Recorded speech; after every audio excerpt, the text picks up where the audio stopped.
Atención.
Ανοίξετε ναι, ναι.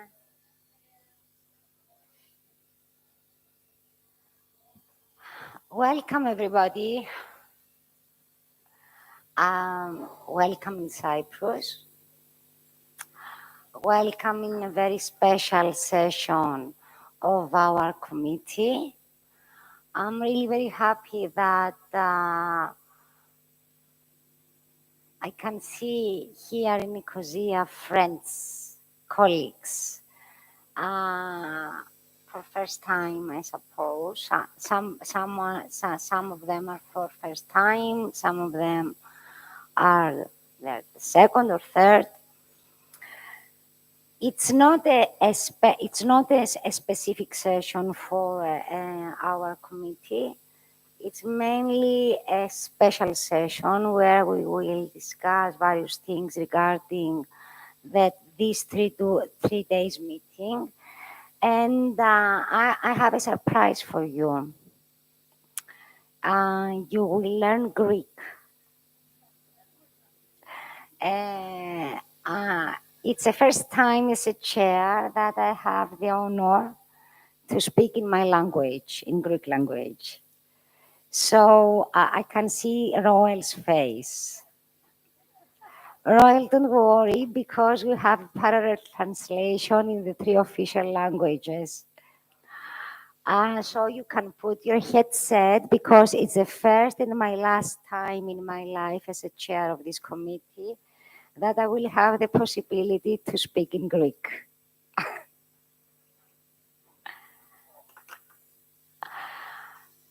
Συνάδελφοι, καλώς ορίσατε στην Κύπρο. Καλώς ορίσατε στη Λευκοσία. I'm waiting for the people to wear their headset.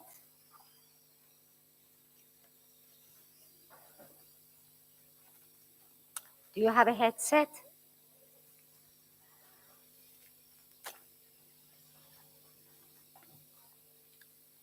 The reason that I decided to speak in Greek is because the meeting today is a special session, and I think it's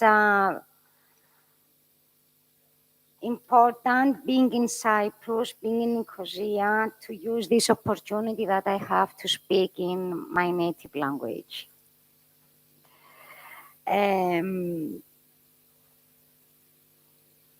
Ήθελα να σας πω ότι είναι πάρα πολύ μεγάλη η χαρά μου.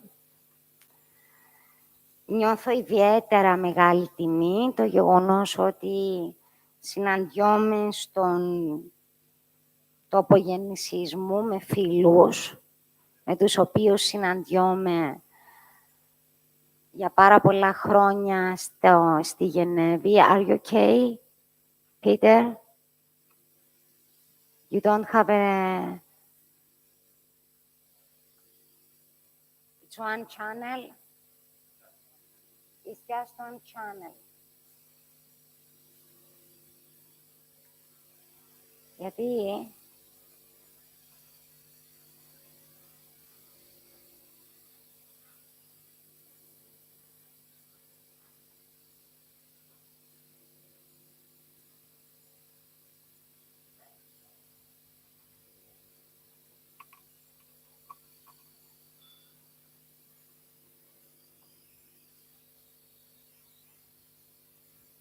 Γιατί πήρα.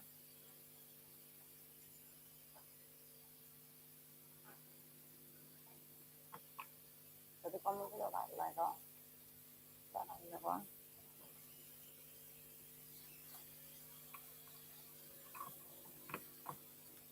Είστε εντάξει. Μιλώ ελληνικά τώρα. Ακούτε εσείς τι λέω. Οκ. Εντάξει. Ανησύχησα προς στιγμή ότι κάτι συμβαίνει. Με καταλαβαίνετε. Όχι. Οκ. Ο λόγος που επέλεξα, όπως σας είπα, να μιλήσω στην ελληνική γλώσσα είναι γιατί νομίζω είναι η πρώτη και η τελευταία φορά που θα έχω τη δυνατότητα ως πρόεδρος της συγκεκριμένης επιτροπής να κάνω χρήση της ελληνικής γλώσσας και επειδή μου δόθηκε αυτή η δυνατότητα, θεώρησα ότι ήταν σκόπιμο να σας καλωσορίσω με τον πιο θερμό τρόπο εδώ στη Λευκοσία, στην Κύπρο. Η σημερινή συνάντηση δεν είναι τόσο συνάντηση που έχουμε να συζητήσουμε θέματα ειδικά της δικής μας Επιτροπής, όσον περισσότερο είναι μια συνάντηση για να μπορέσουμε να συντονιστούμε καλύτερα για τις μεγάλες συναντήσεις που έχουμε αυτόν το διήμερο στα θέματα της εκπαίδευσης για την αειφόρον ανάπτυξη. Είναι ιδιαίτερη τιμή στα πλαίσια της Συνόδου το γεγονός ότι για πρώτη φορά, εκτός από την τρίτη συνάντηση, την τρίτη κοινή συνάντηση υψηλού επίπεδου των Υπουργών Παιδείας και Περιβάλλοντος, που θα γίνει την Πέμπτη για την εκπαίδευση για την αειφόρον ανάπτυξη, που θα γίνει την Τετάρτη, στις 3 με 6 το απόγευμα, θα έχουμε τη δυνατότητα στις 6 του μήνα, την Πέμπτη, από τις 9.30 μέχρι τις 2 το πρωί, τις 2 το μεσημέρι, να συζητήσουμε και να εμβαθύνουμε σε θέματα τα οποία έχουν να κάνουν με το νέο στρατηγικό πλαίσιο που αφορούν την πορεία της εκπαίδευσης για την αειφόρον ανάπτυξη στο πλαίσιο της υλοποίησης της στρατηγικής της UNECE για το 2021-2030. Θέλω να σας δώσω έτσι κάποιους αριθμούς, οι οποίοι είναι σημαντικό να τους ξέρετε. Στη Σύνοδο συμμετέχουν 63 χώρες, με 1.145 συμμετέχοντες, με 60 υπουργούς, υφυπουργούς από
detail at the formal documents and the conclusions of the third high-level meeting and the ministerial declaration of Nicosia on the subject of education for sustainable development.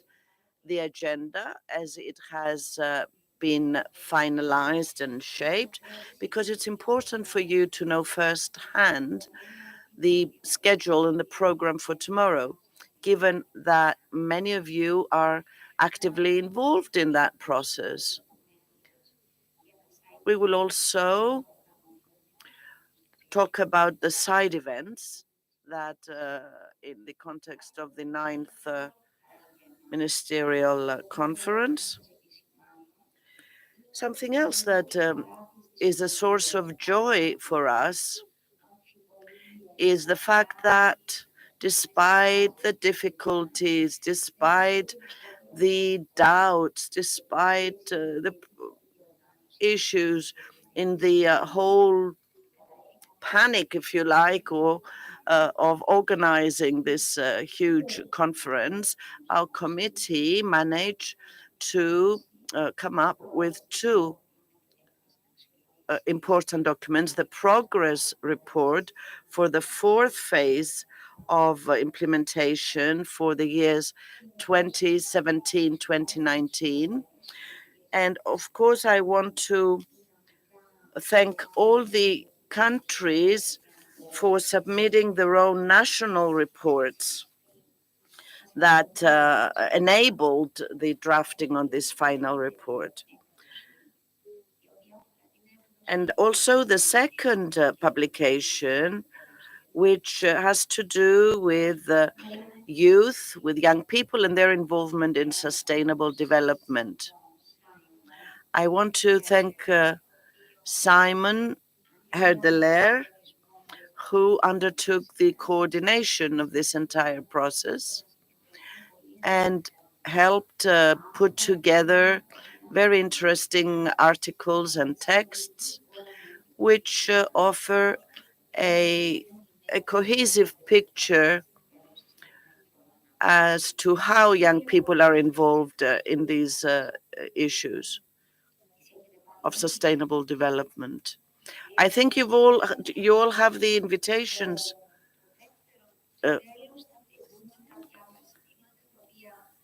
Later on, we will look at some other issues that you might want to discuss today.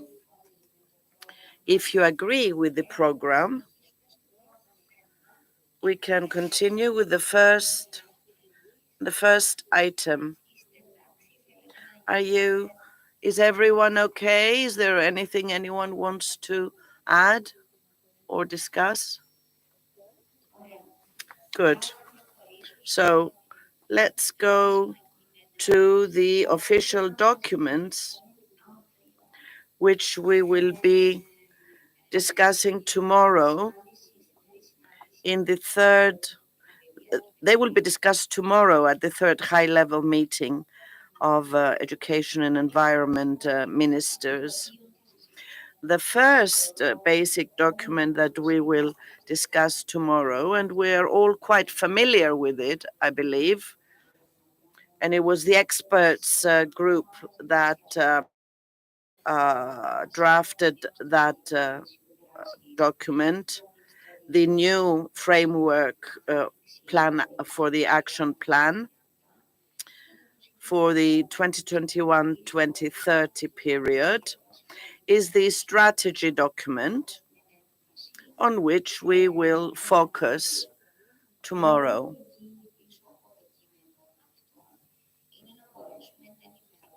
Now, the reason why we have this document is to be able to inform all the countries, the national delegations, the ministers. Some groundwork was done before. This document was prepared with the aim of informing, of providing information to the ministers, to the heads of delegation, to everyone that will be taking part tomorrow. As you know very well, this particular strategy is founded on how we want to proceed uh, until the year 2030. And of course, we have to give praise where praise is due for that. Mr. Michalis Koulos and Mr. Elvan Reichero. Am I pronouncing your name correctly? Who worked together with 4 teams for the preparation of the strategic framework. The text on quality education was Mrs. Alan Timburi. For the holistic school approach, Mr. Paul Paynes from Malta, professor. For digital education, is Michelle here? Michelle Ricard from France, together with Daniel Burgos from Spain. I know Daniel is on his way here. And then the fourth leg or the fourth axis on entrepreneurship, innovation, and sustainable development in education for young people was Tatiana and Shakirova and Mr. Stelios Yadros from the Technology University of Cyprus. Now, the whole idea behind this framework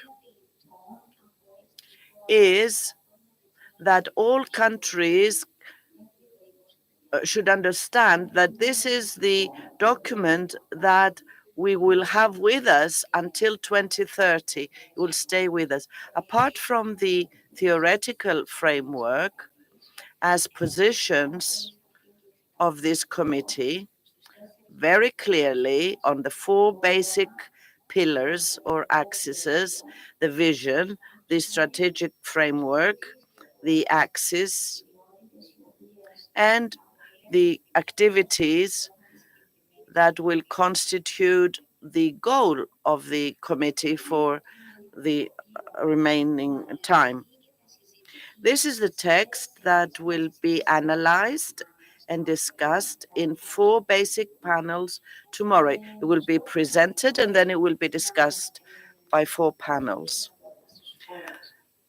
That will give the opportunity to all countries to familiarize themselves with it better and particularly to express their commitment to its implementation.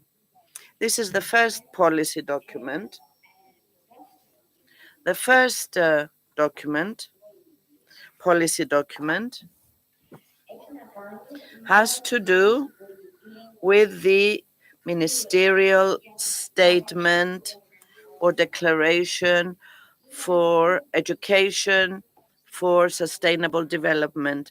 It's a text that was prepared by a team of experts, an ad hoc group of members of our committee, of our commission, who expressed a willingness and a volunteer to work on this. And I believe that the groundwork must have been completed already because the text has actually been accepted and agreed upon. Yet, I believe it's our last chance as a commission to go through it once again and see if there are any questions, any comments.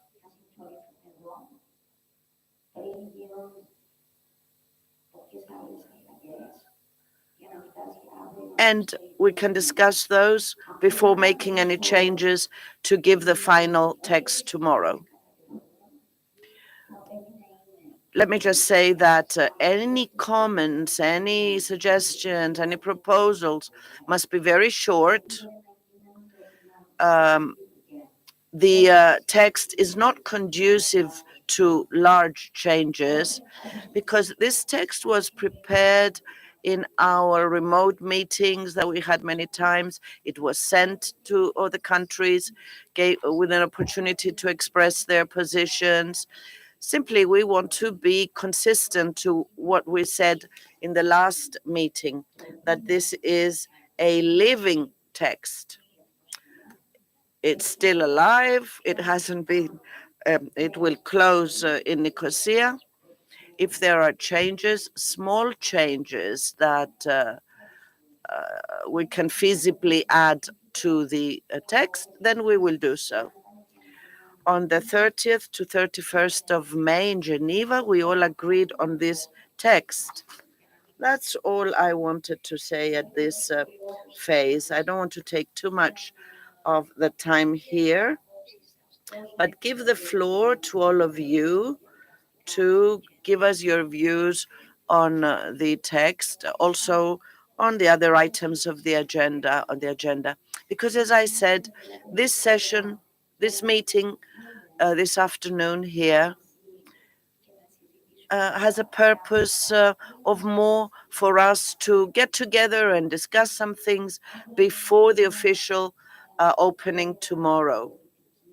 Because tomorrow it will be a very demanding day for all of us, a difficult day. So it's like a celebration for us today to see in a more relaxed setting anything that you might want to still discuss. If you wish, we could have a tour of the conference center here, and if any of you are not familiar with the building, we could do that.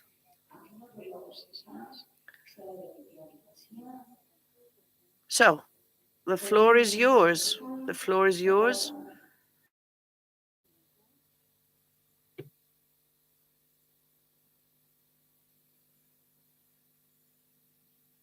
Nagundi.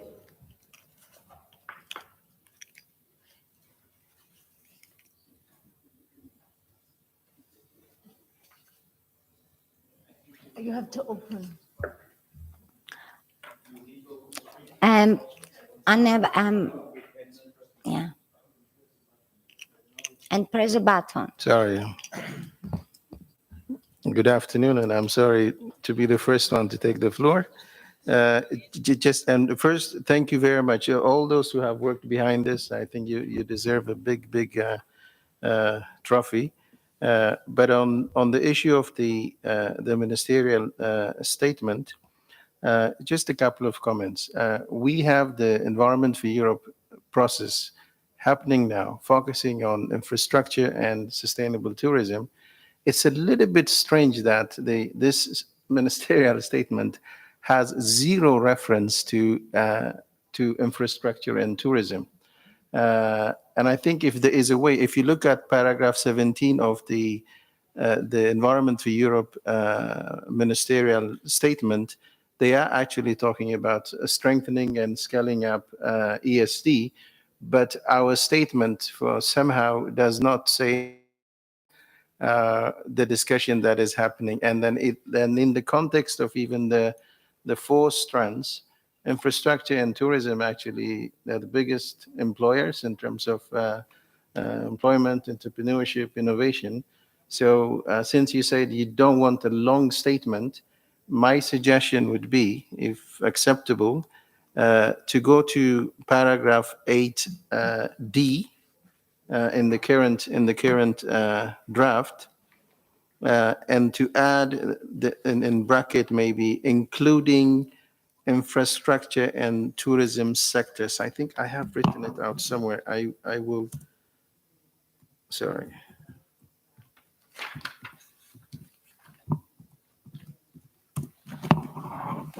So it is.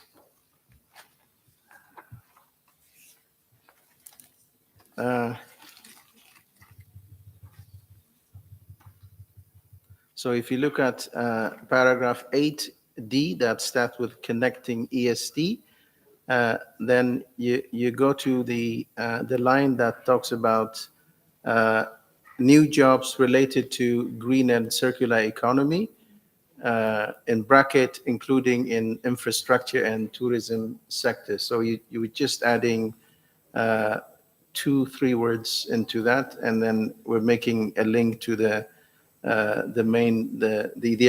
other conference. But beyond just referring to the flashy words of sustainable infrastructure and sustainable tourism, these are actually the biggest employers of young people. So you can link it to also the youth employment. But more importantly, one of the strands that is talking about employment, innovation, entrepreneurship. That is one, if acceptable. If not, I am not going to insist, but it makes sense. And then the second one, about 10 days ago, the 19th, it's not even 10 days ago, we had the largest education conference hosted in New York called the Transforming Education Summit. And if you look at the 5 strands they run through, one of them is actually the strand number 2 is talking about what we are discussing here, ESD.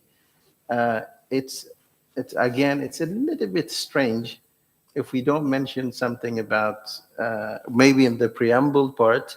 You can find the most suitable word, acknowledging the outcome of the Transforming Education Summit. You had over 130 countries who participated in that conference or summit, and it had significant outcomes in terms of our region. For example, 3 of the countries from our region, I named them the usual suspects: the Netherlands, Sweden, and the UK collectively committed $2 billion for affordable education. How does that fit into the work that we are doing here? We're not going after the money, but the important part is how do we make sure that we also make the link to what they are saying? And then the idea is by 2030, that will be multiplied into a 10 billion investment, the first ever. It's an international financial facility for education. It has never happened. So I think if we can make a small reference to, we acknowledge the outcome of the Transforming Education Summit, and in particular, the one that is very much linked to us is learning and skills for life, work, and sustainable development, is what we are discussing here. I think these are just the 2 minor things I wanted to mention. But if you don't stop me, I can also say there was an excellent youth declaration that came out of the summit itself, which literally is a mirror image of this document also. So we can also make that reference. I say, don't give me the floor, otherwise I will. So these are just a couple of things I wanted, but most importantly is I think we need to make a link between the other conference and this one. Otherwise, it doesn't. We are not just like an afterthought that we're having this thing. It is linked, and we need to have that. Thank you very much. Over to you. Ευχαριστώ. Thank you very much, Andim. Yes, the Transforming Education Summit indeed is very important. UNECE also participated actively in the drafting of that document. Of course, we have to discuss this with the rest of the committee.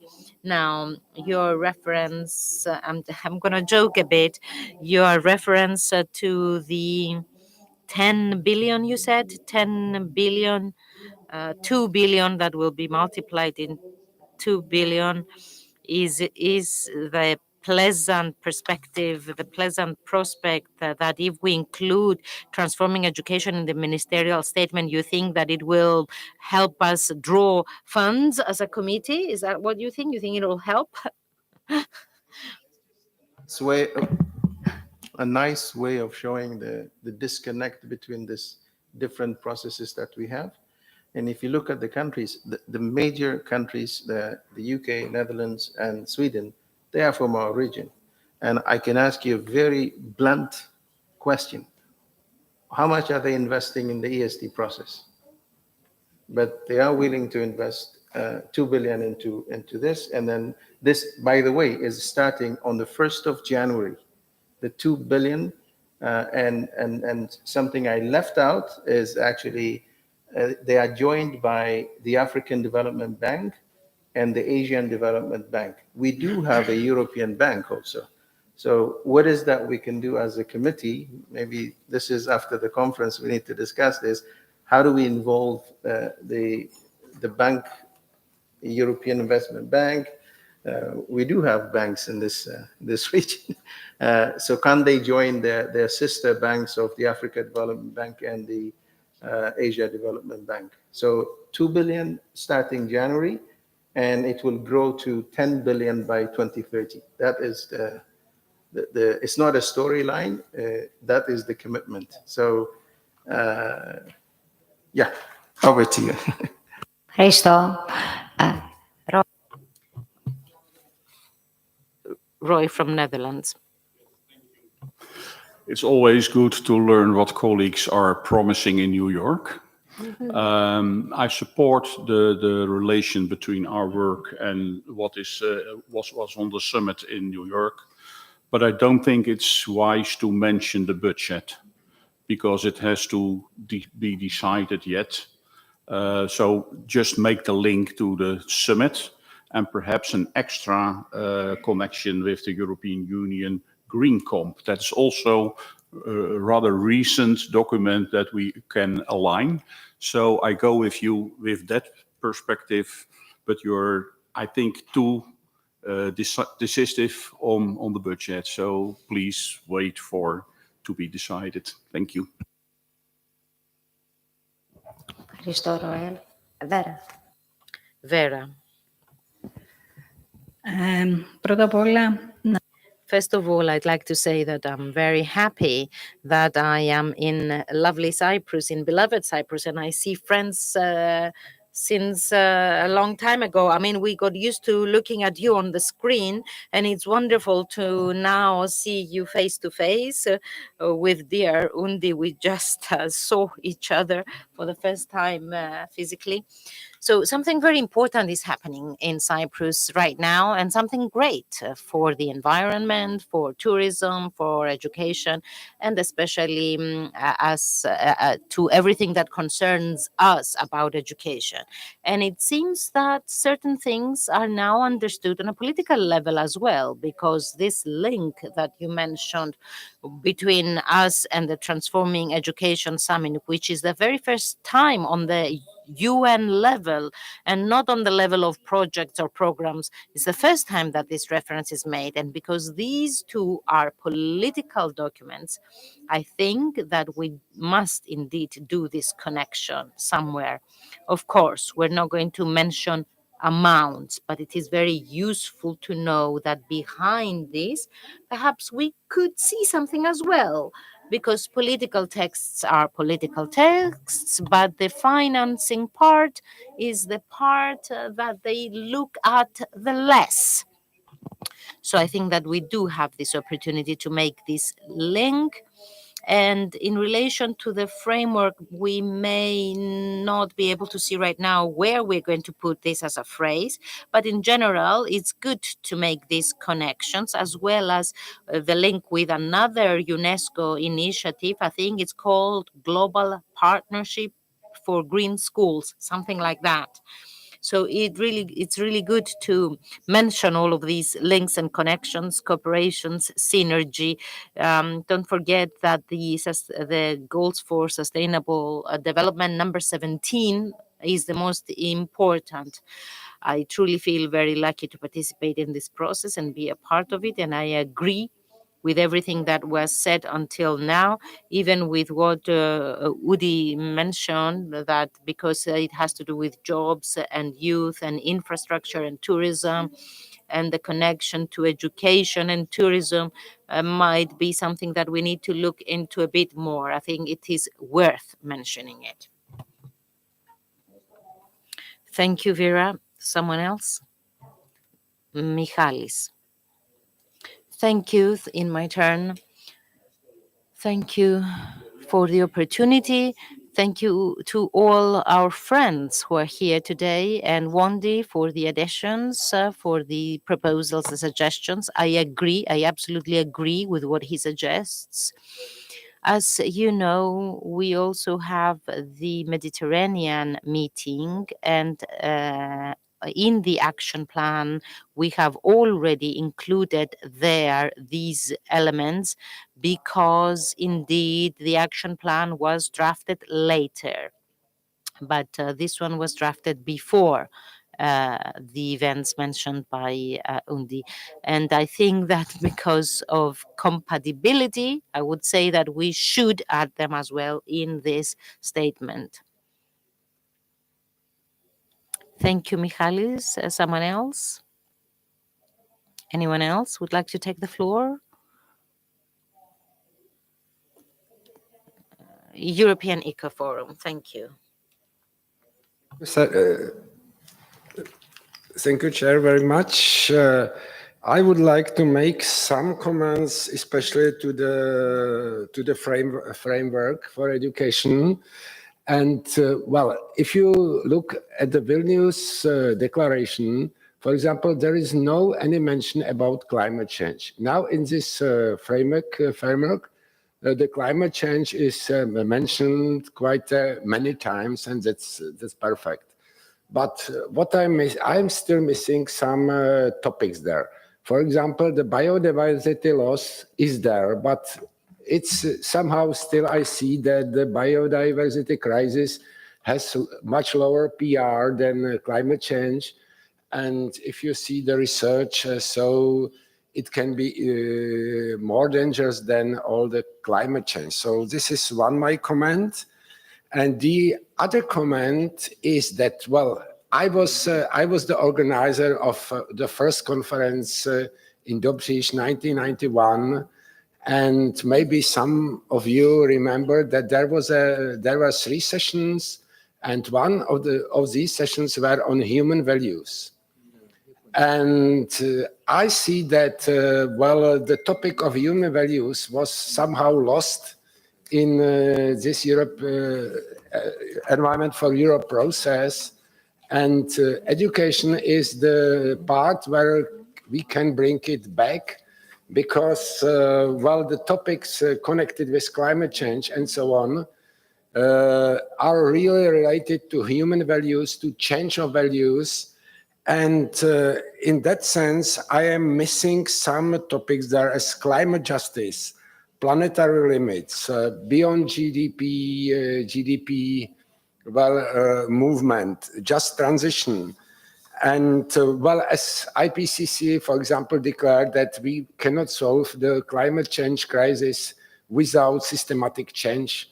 So I have not proposal just now how to change the text, but still is maybe these topics could be a little bit included in the framework or some. Thank you. Thank you. Anyone else? Ουκρανία, θα ήθελα... Ukraine.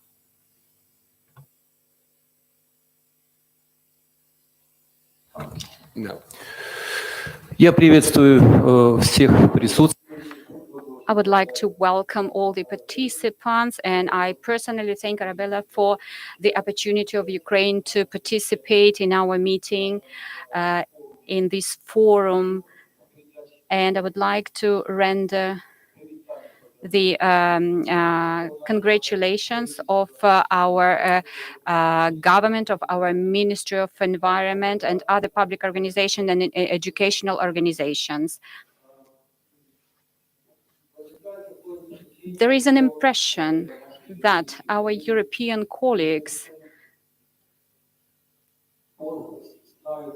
do know the issue, what Ukraine faces. Starting from 2022, from winter, we live in a different dimension. The new dimension has to do with the fact that 150 square kilometers is the war-like situation, practically collapsed the large cities, those like Kharkov. They keep bombing Zaporozhye. 300 towns of Ukraine has no access to pure water. Therefore, education for sustainable development has a different dimension for us, because at the moment, out of 150 square kilometers of war-like zone, it is a territory of small European countries. We do not have access to pure water. On the occupied by Russia territories, teachers from Russia come and they immediately start to redesign the educational system and to influence the population of Ukraine. Therefore, today I am very happy to hear that $10 billion will be allocated for our issues, but you understand that 70% of natural parks of Ukraine have been destroyed or will be destroyed, and people are becoming victims of bomb shelling or explosions. So we are living in different dimensions.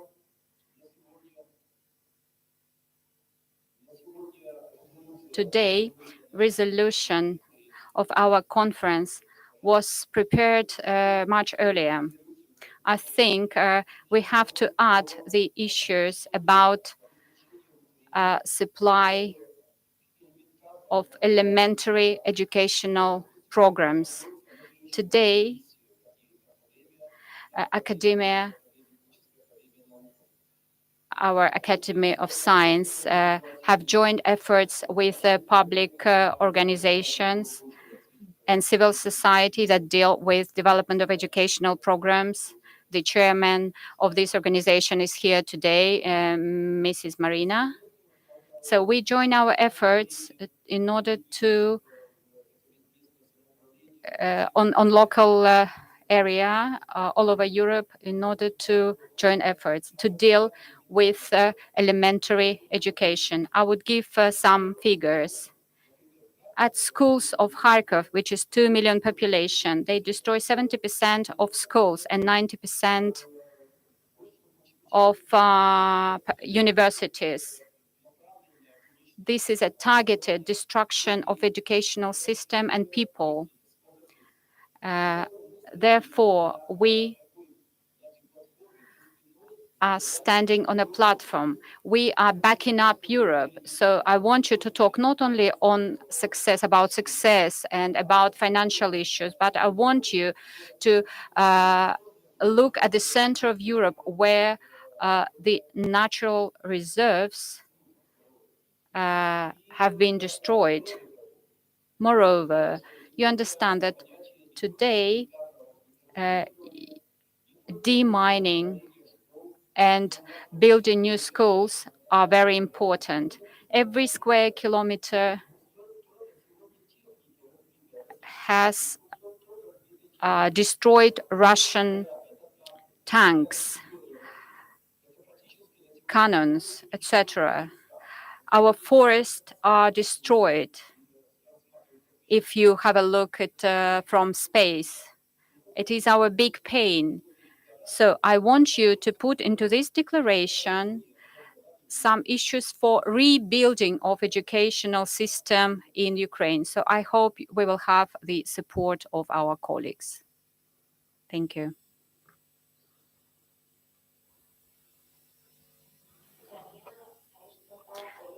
Благодарим вас, коллеги из Украины.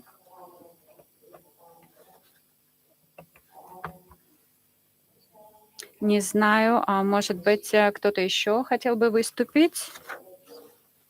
Представители Швейцарии? Благодарю вас.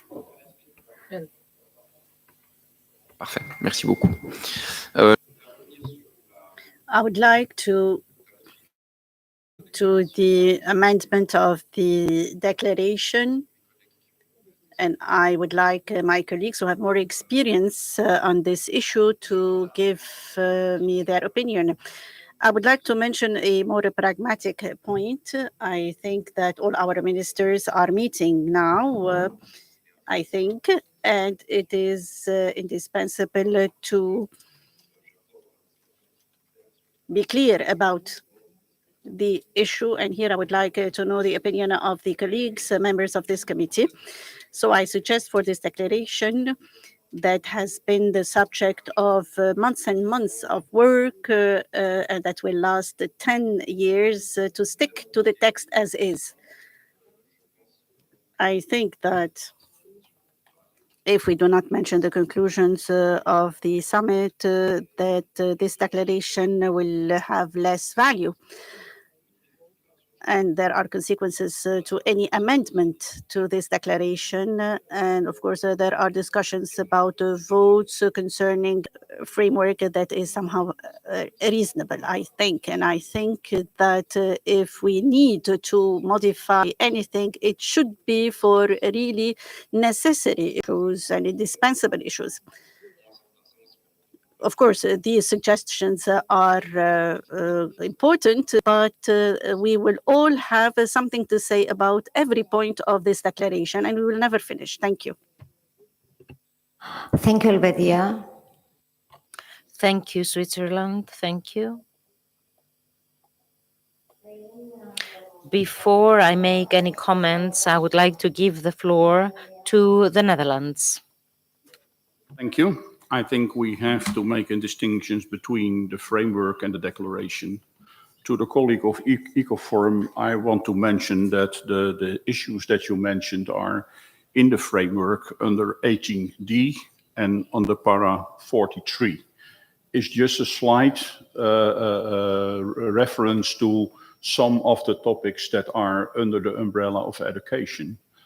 But I like to warn a little bit about to mention all topics.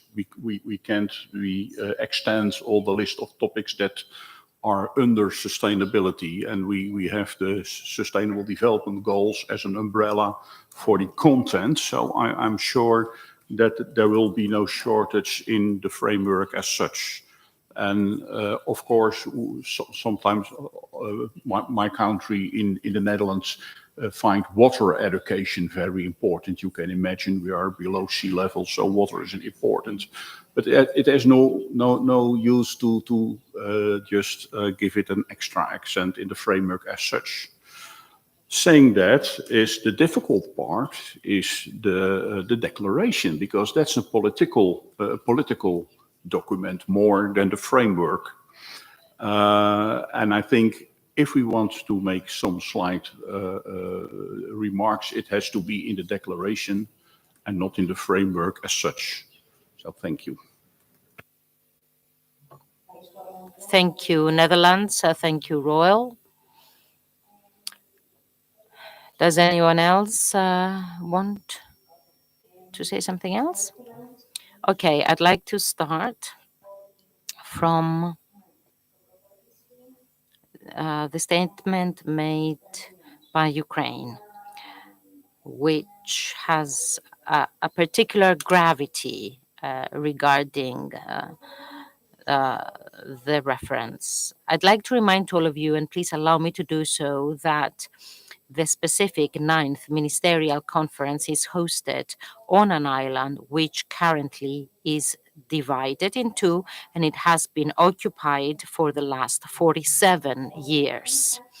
If there's a country that is experiencing currently the conditions of occupation, 200,000 Turkish soldiers on 40% of occupied territory, then that is Cyprus.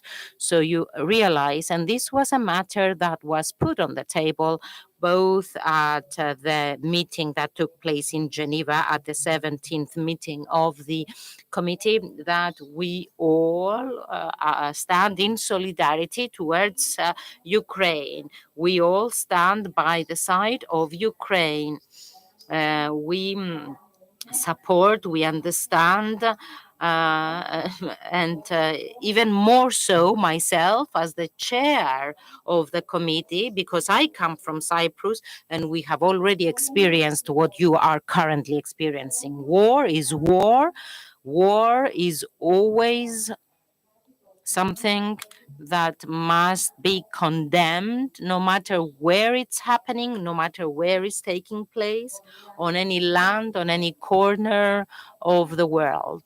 I would like, therefore, to note that because this subject has been raised, myself as chairperson of this committee, I have no objection to add a reference to the fact that education is the tool, is the vehicle towards peace, and that every form of conflict, of war, is always condemnable.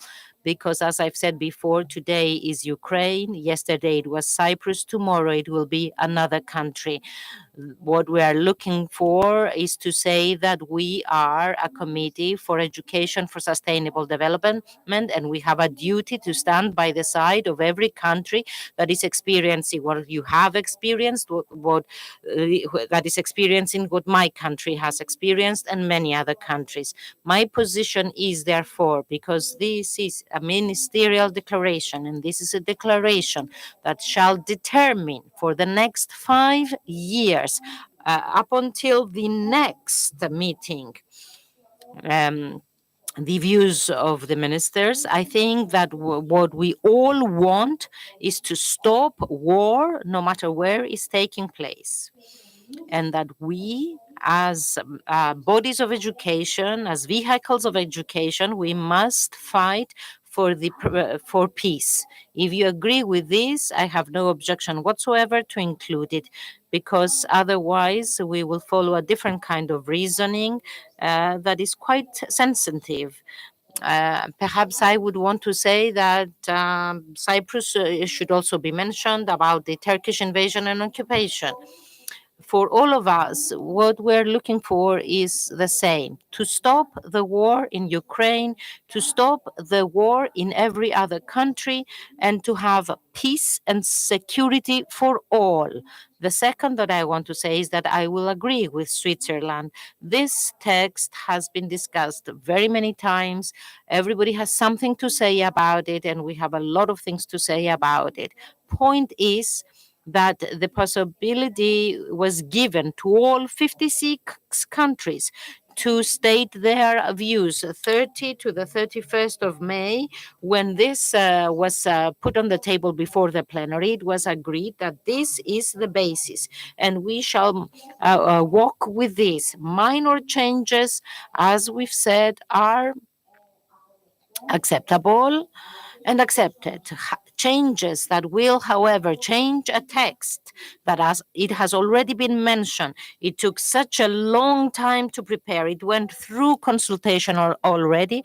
I think coming here and asking for different kinds of amendments, I think that we wouldn't be consistent to what we agreed upon in our committee previously. The third thing that I want to say is what our colleague from Ecoforum stated regarding the strategy framework. I don't know how much you were involved in the framework strategy, but I think that you have underlined certain very important points. And truly, I must say, these are the points that the strategic framework 2021-2030 of the strategy for sustainable development does embrace and incorporate in a very dynamic and substantial way.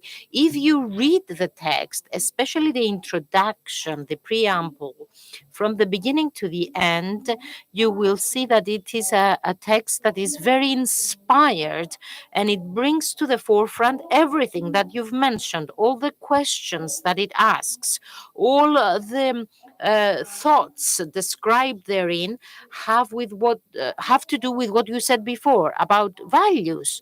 How can we talk about education if we don't have values? And everything else you've said, I personally feel that it is one of the most cohesive texts of a strategic framework that have been developed by our region.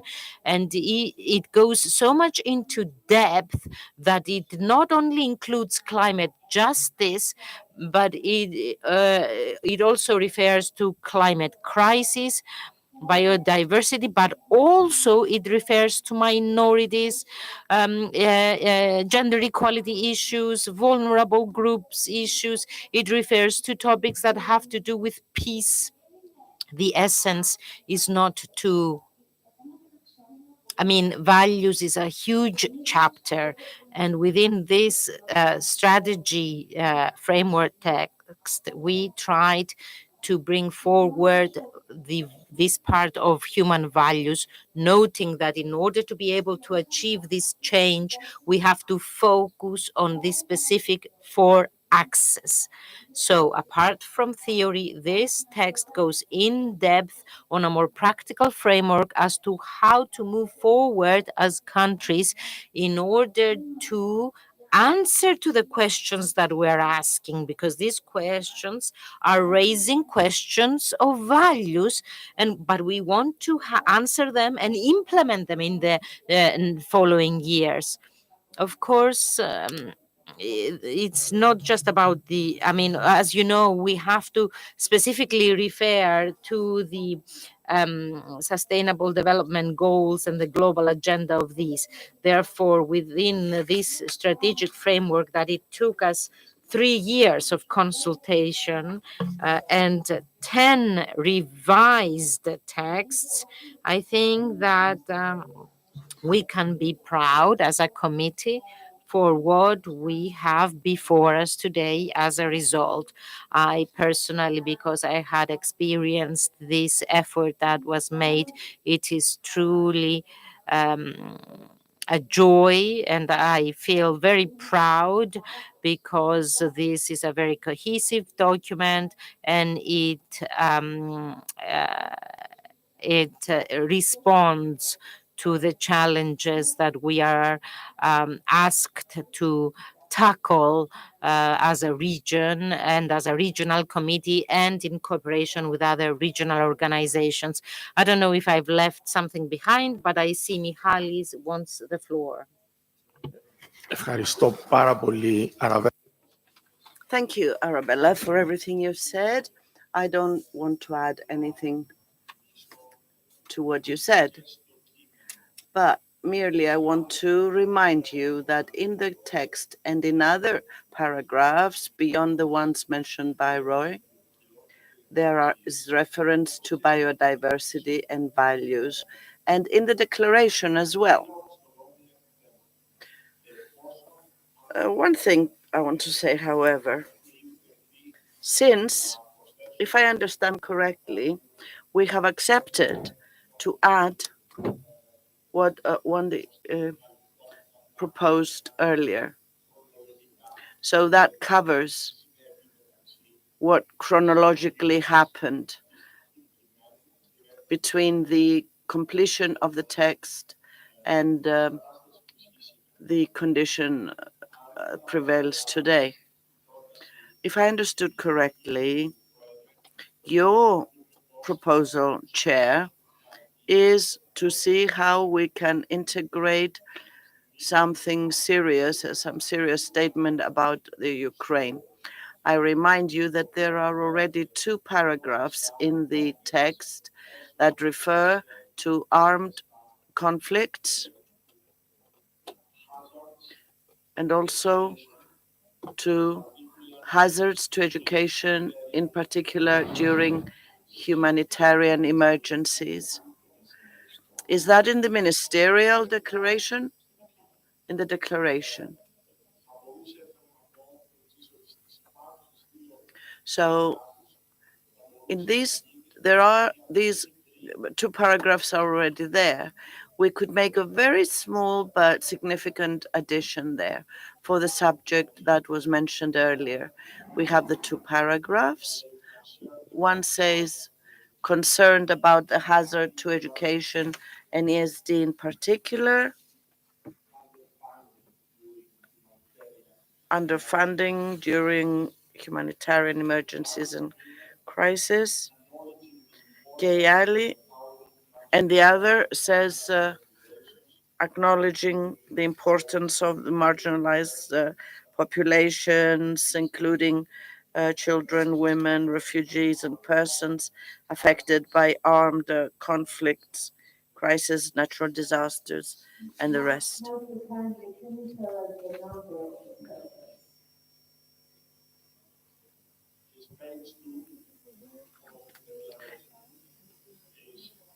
One, two, three, four, fifth paragraph and 8th paragraph. If you wish, perhaps we can discuss in a small in discussing in a small group with Ukrainian colleagues and you, Chair, and others, how to integrate something more specific in the existing paragraphs.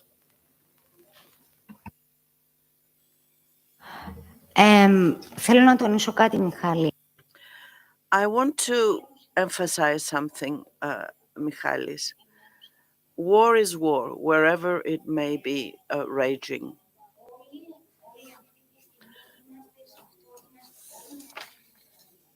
Of course, we're all on the side of the Ukraine, all of us today.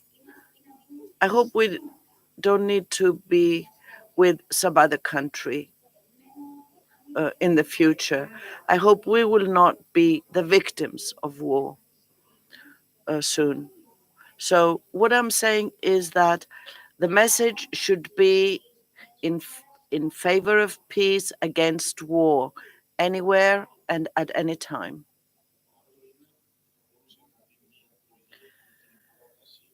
Well, the other comment is that we could add a small sentence in the preamble. And this small sentence would be taking into account Ukrainian war, etc. But these are the 2, perhaps, ways in which this can be introduced.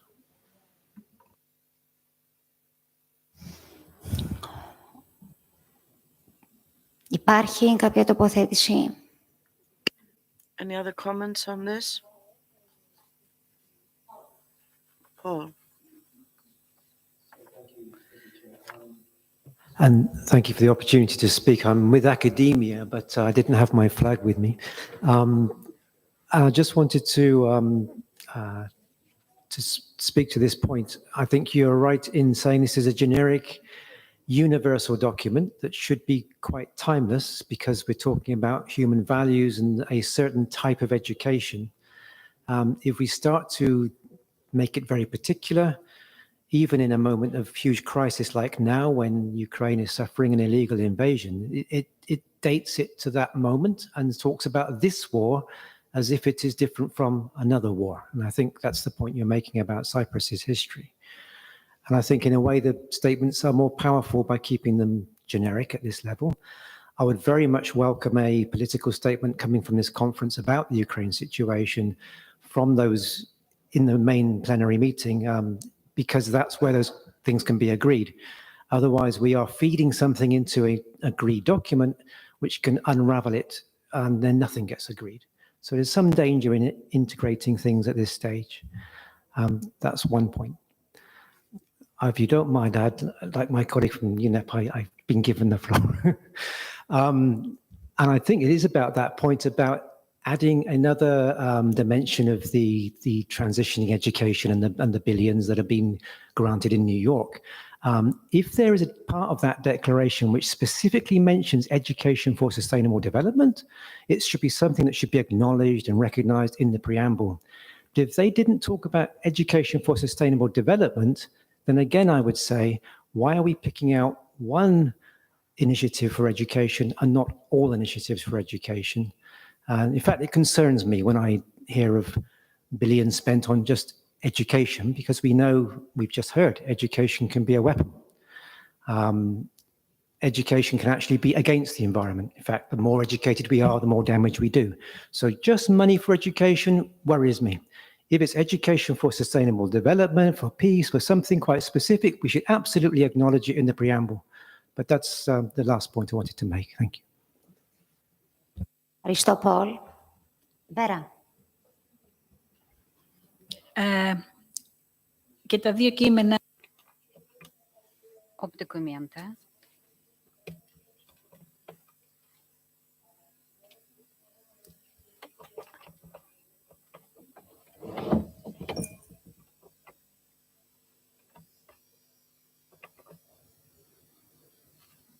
Okay, now it's okay.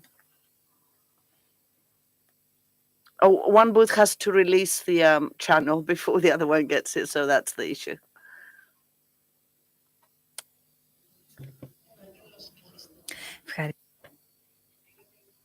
So as I was saying, having heard all the opinions expressed and the opinions of the colleagues from the Ukraine, I would say that these two texts have a lot of work has gone into both of these texts. And as Arabella said in the beginning, any additions should be minor, very small. But on an issue that has a political dimension, I would like us to be very careful to use a general expression, because as we bring before our leadership, we bring this text, we must also inform them about any changes that we make to it. Thank you, Vera. Anyone else?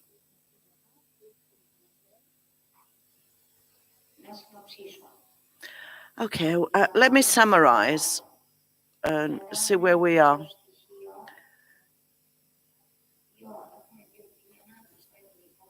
We have two texts, the strategic framework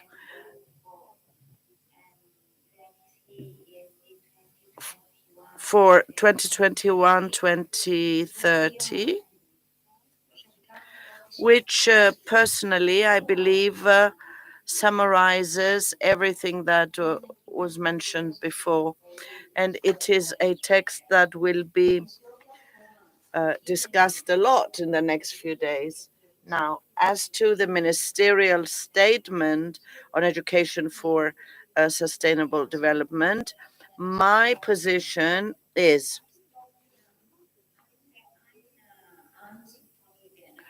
in the preamble, if you agree, we'll have a general reference mention of war in any form, because we are education, we're talking about education, and in education, we want to shape and educate people who will stand against war and be in favor of peace. So to include something general about peace rather than war. Also, on the point mentioned on the parentheses about the circular economy, sustainable infrastructure, and tourism, I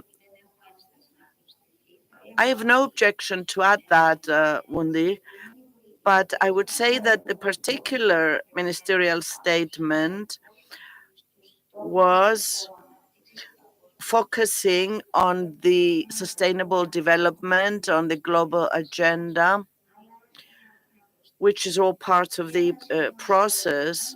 But if there is a piece as Paul Varrier from the academia said, if there is reference in the text of transforming education that justifies ESD, then to make that reference. And also the other point he mentioned, to take into account this point in relation to transforming education. Have I covered everything? Peter from Austria. Whole statement coming back to the core of our steering group under point 4. It's commit to further promote and upgrade efforts, educators of all levels. We sent you an addition to this paragraph, acknowledge that the necessity for action is not restricted to formal education, but that all areas of administration and society are obliged to make their contribution to education for sustainable development. We think it, in the light of lifelong learning and inclusion, very necessary. Peter, could you please tell me in which paragraph you are referring, and if it's the ministerial or the framework? Okay, Sorry. It's the draft's ministerial statement on education for sustainable development. And there, under point 4, it's marked, the paragraph is marked with the number 4. Commit to further promote and upgrade efforts.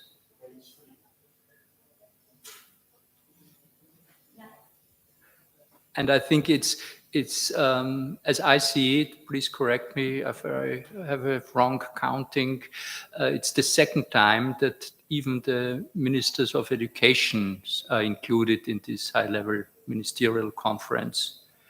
And you know, we often discussed it in our steering committee that the inclusion of what is environmental and what is educational work from the ministries is not optimal. So my regard is to stress the necessity that all parts of society, all ministries, so to say, have to contribute to education for sustainable education, and not only the ministries of education, Royal. Thank you. Thank you, Peter. I can send you the wording we sent you in March. You have sent this and we didn't respond to this, didn't include it. Yeah, okay. Okay. Could you please resend it to the secretariat too? I apologize.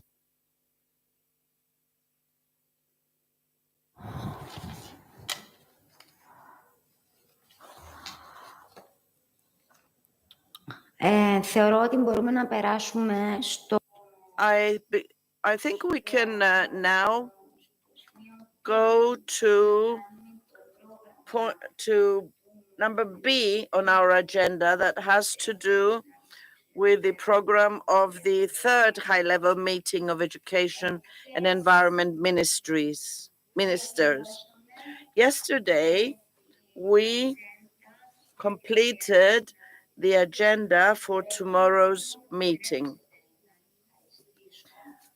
Allow me to thank Monica Reddy from Hungary, who has, for the past 3 months, worked tirelessly together with many of the committee's members to be able to prepare these two agendas, the agenda of October 5 and the agenda of October 6. Two agendas. I don't know if you've seen them in their final form. They were uploaded this morning. It was a very difficult process to put these together, to draft them, to include names, subtract names. Countries were coming in, countries were going out. It was a 3-month long process.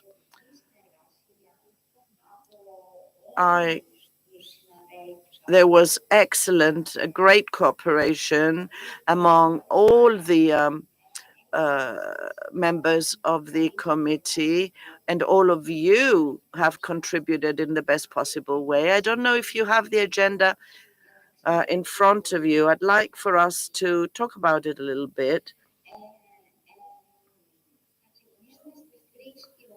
We will start at 3 o'clock. Chairs of the high-level meeting are the Minister of Education, Mr. Prodromou, and Mr. Kostas Kadis, Environment Minister of Cyprus. These two are from Cyprus. Then these two ministers will have 5-minute introductory speeches, one each. Then there will be statements by the heads of the 3 big organizations, Mrs. Olga Arkayerova, Executive Secretary of UNECE, Mrs. Sonia Layton-Cohn, Executive Director of UNEP, and then Mrs. Stefania Giannini, who is Assistant Director General of UNESCO. Then you realize that in 10 minutes, it's not possible to have the results of the strategy, nor the new strategy framework for education for sustainable development of the ESD. There's simply no time to cover all that. But we will just talk on the main points and the 4 pillars and so on.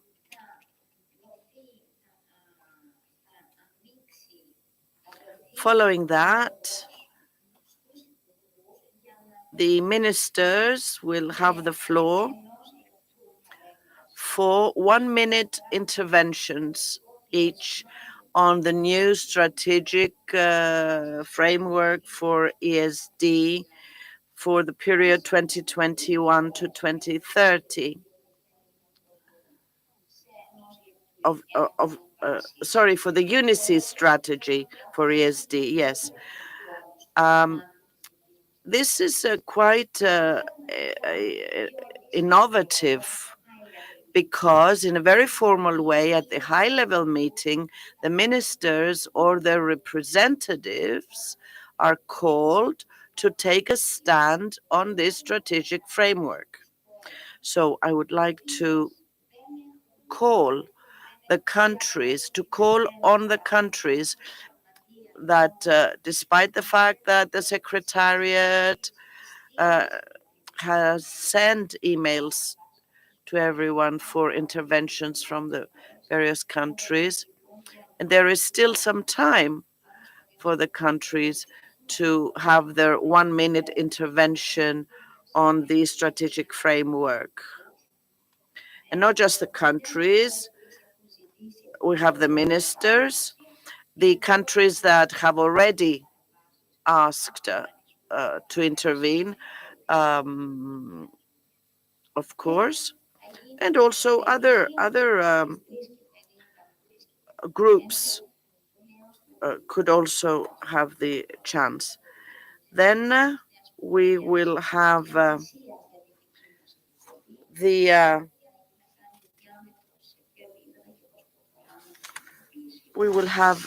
action plan.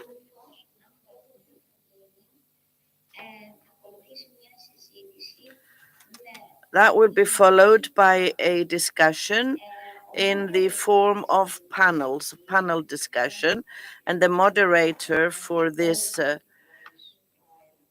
And I would like to thank you for that, Royal, on behalf of the entire committee.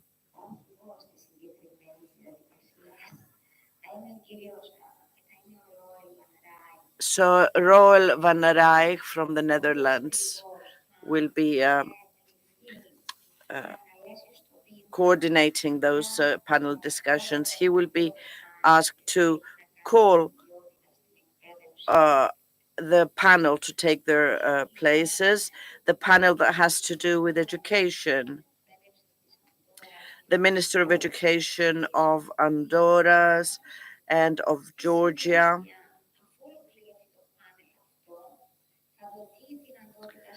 After this panel, the countries will have the opportunity for brief interventions.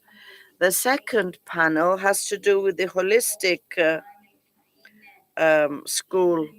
whole school approach, a whole institution approach. And we will have the Minister of Cyprus together with Mr. Zoltan Marusa from Hungary, State Secretary for Public Education of Hungary. And the subject matter will pertain to digital education, ICT and ESD, with the participation of the Minister of Education of Greece. And the second leg will have to be with employment, innovation, with the participation of the State Secretary of the Ministry of Education from Serbia. That panel will be on entrepreneurship, employment, innovation, and ESD. I want to note that the innovative point of this agenda is that each panel has been built on the foundation of specific questions, and the ministers who want to participate can choose what they want to emphasize. Then we will have the adoption of the Nicosia Ministerial Statement on Education for Sustainable Development through a brief reference by the two chairs of the meeting. And finally, the closing words from the two chairpersons, Minister of Education of Cyprus, Mr. Prodromou, and Minister of Environment of Cyprus, Mr. Kostas Kadis. Monica, I will give the floor to you now for any comments or reference with regard to the specific agenda, and then I'd give the floor to Royal as moderator. Thank you very much. Firstly, I would just like to thank all of you to have been so collaborative, responsive, supportive in this process. Without you, we would be nowhere, that's for sure. Some of you could bear with me sending emails at night and even responding on national holidays, for example, or basically any time. I know that it was an exhaustive process. It was just yesterday that I picked that we finally made 37 versions of this document, which is yes, quite an impressive number. Nevertheless, you stayed in the process.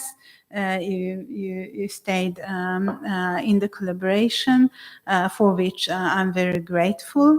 And I also understand that it wasn't an easy one, and that for some of you it was also stressful, that you wanted your high levels to be there, and sometimes they weren't backing you in this wish.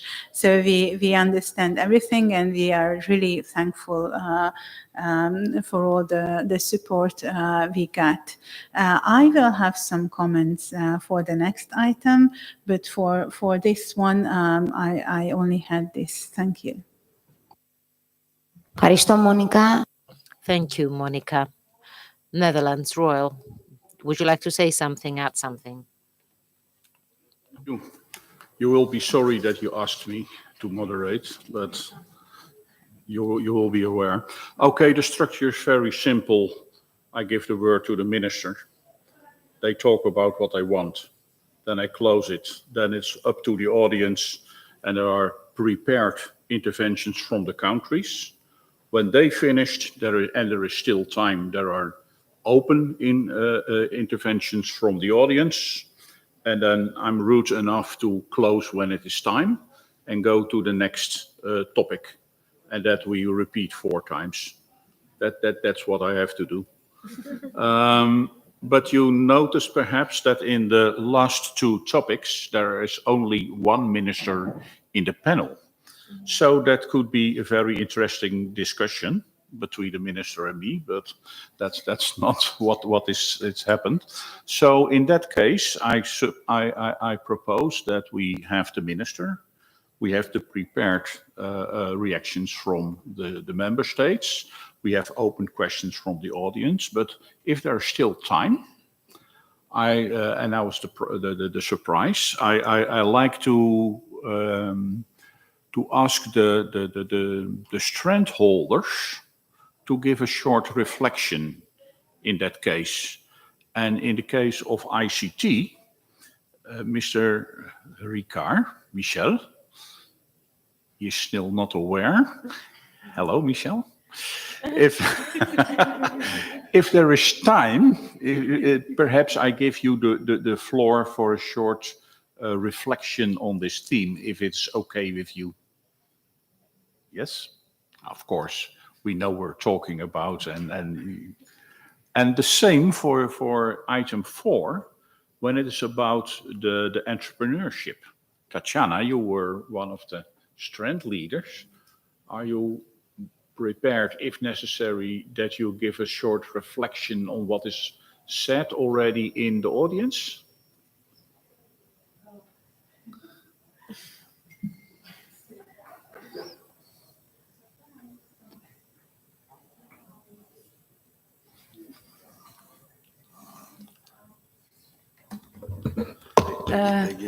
Yes, thank you. It's really a surprise for me. And yes. Could we discuss this issue later? Because before this moment, I was planning to be in the Cyprus Institute to prepare our side event to be started at 6:15. Unfortunately, okay. That's no problem. I will ask someone else who is in the strand. Thank you for understanding. Who of you is in the strand 4? No one? Stylianos Yatros from the Stylianos Yatros from the Cyprus Technology University, but he's not here. I'm not sure. He registered for attending the meeting. However, I can't guarantee that will be there, but I think that you can make to the people, you can surprise people, Roel, Okay. by your way. So I suggest to ask the audience in case that there still be time to express their views regarding the innovation and entrepreneurship. I think we solved the problem. I see a volunteer. Oh, is Simone? Oh, yeah. Yeah, Simone. Okay, I'm not a volunteer necessarily, but since Strandford does talk about entrepreneurship, maybe a young person could be involved. Great. And I can help you look for somebody, an involuntary volunteer. Great solution. Thank you very much.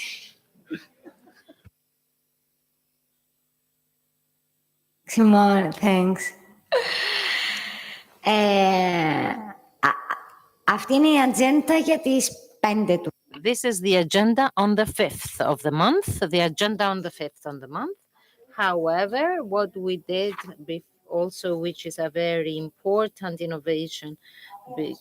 Vera, just shortly for Roel with his surprises, because the case of one minister who is going to speak is also our minister under learning. I think that she has things on her mind, and Greece and Singapore were two of the countries that discussed the discussion paper about learning and education, etc.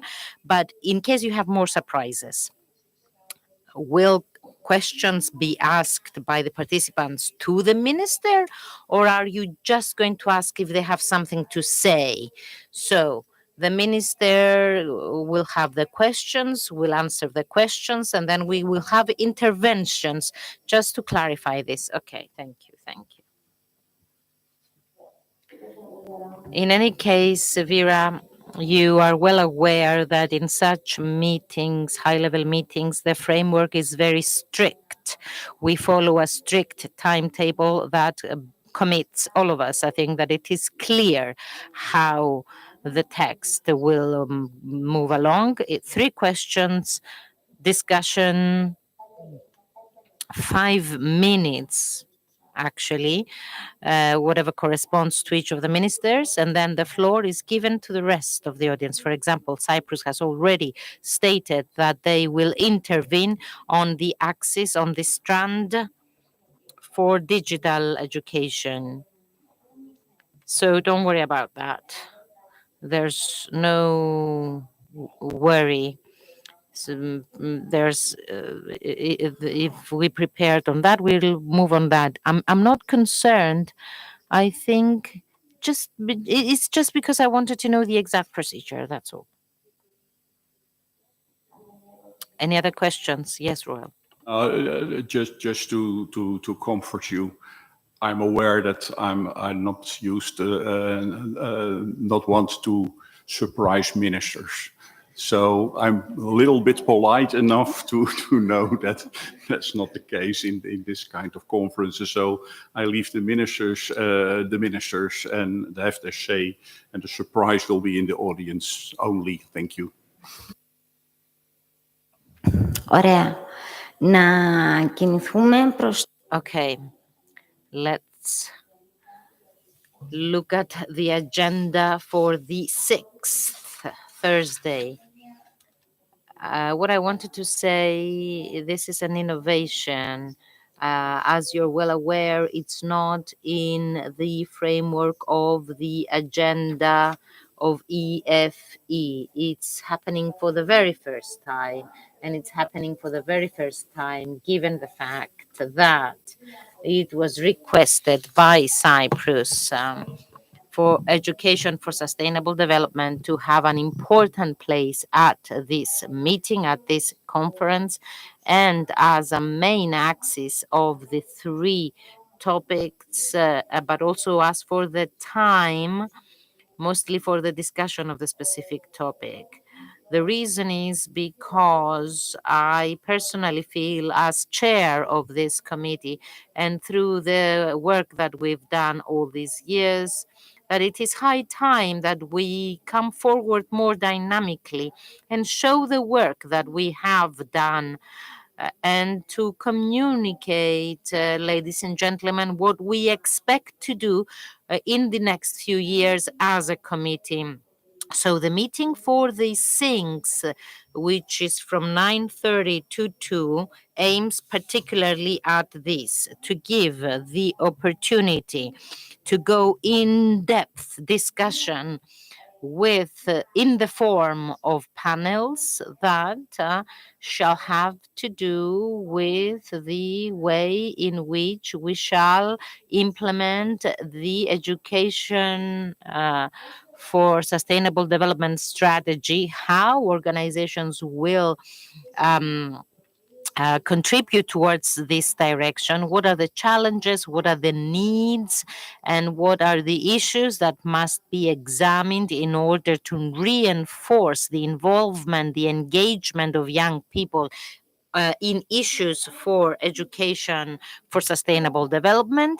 And there is also a special part included therein, which is a discussion in plenary that has to do with a particular consideration of how UNEC steering committee can function as an effective mechanism for the cooperation between countries on issues regarding education for sustainable development. The whole reasoning behind preparing the specific program that is supported, that is based rather on the previous day and what will have been discussed on the previous day has to do with the following. For the first panel that starts at 10 past 10 until 20 past 11, where again we're going to have moderators for each panel. In the first panel for that has to do with the interventions of the countries with regard to the implementation of the UNECE strategy for education for sustainable development. We're going to have Professor Paul Pass. Sorry, what? Then what's the surname? Pace.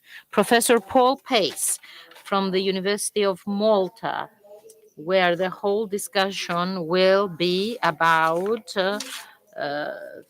3-4 fundamental questions. How education for sustainable development is implemented within the framework of the countries. What are the obstacles?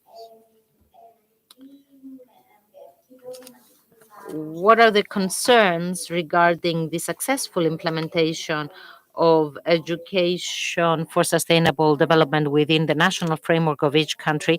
The policy measures and practices that can be adopted in order to tackle dynamically these challenges, and how the education for sustainable development of UNEC can be used in each of our countries to create more resilient, healthier, more creative, and more open learning environments regarding education for sustainable development, ESD. Again, we have a team of ministers who will take the floor as panelists. First, we have the Minister of Education of Andorra. Then we have the Minister of Education of Armenia, the Minister of Education of Georgia, the State Secretary of Education of Romania, and then the State Secretary from the Ministry of Education of Serbia. Then again, we will give the chance. Every moderator will give the opportunity to the countries to intervene. Then we're going to have the messages of international organizations, and the moderator will be Wondi Asnage, who is representing UNEP,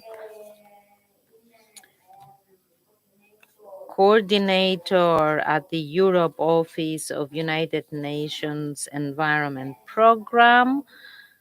Am I right, Bondi? Good. The idea behind this panel is to give the possibility to the organizations to discuss issues of stronger cooperation between UNEC. Topics for this panel have to do with how other organizations envision the role of UNEC in relation to other international initiatives and the SDGs for the promotion and implementation of ESD as the new strategic action plan for UNEC that can function as a mechanism that shall help support international initiatives for education for sustainable development, ESD, and how the 4 strands of the new strategic action plan for ESD of UNEC can match with the procedures and the plans of the countries as regards the organization and further promotion of ESD, as well as who is expected to be involved in this cooperation. We have interventions by 4 big organizations. Ms. Monica Lind, who is the Chief of Sustainable Development of UNEC, Sylvie Modard, who is the Acting Director of UNOB, Sana Louise Thompson-Flores, who is the Director of UNESCO in Geneva, and we have Mr. Nasser Kamel, Secretary General of the Union for the Mediterranean. Then the floor will be given to the plenary and to the rest of the organizations who want to take the floor. And after the break, the third panel is about youth. The moderator shall be the UNEC ESD Youth Platform, Mr. Simon Herdele. Here, the main subject matter will be how to strengthen cooperation between countries and young people regarding education for sustainable development.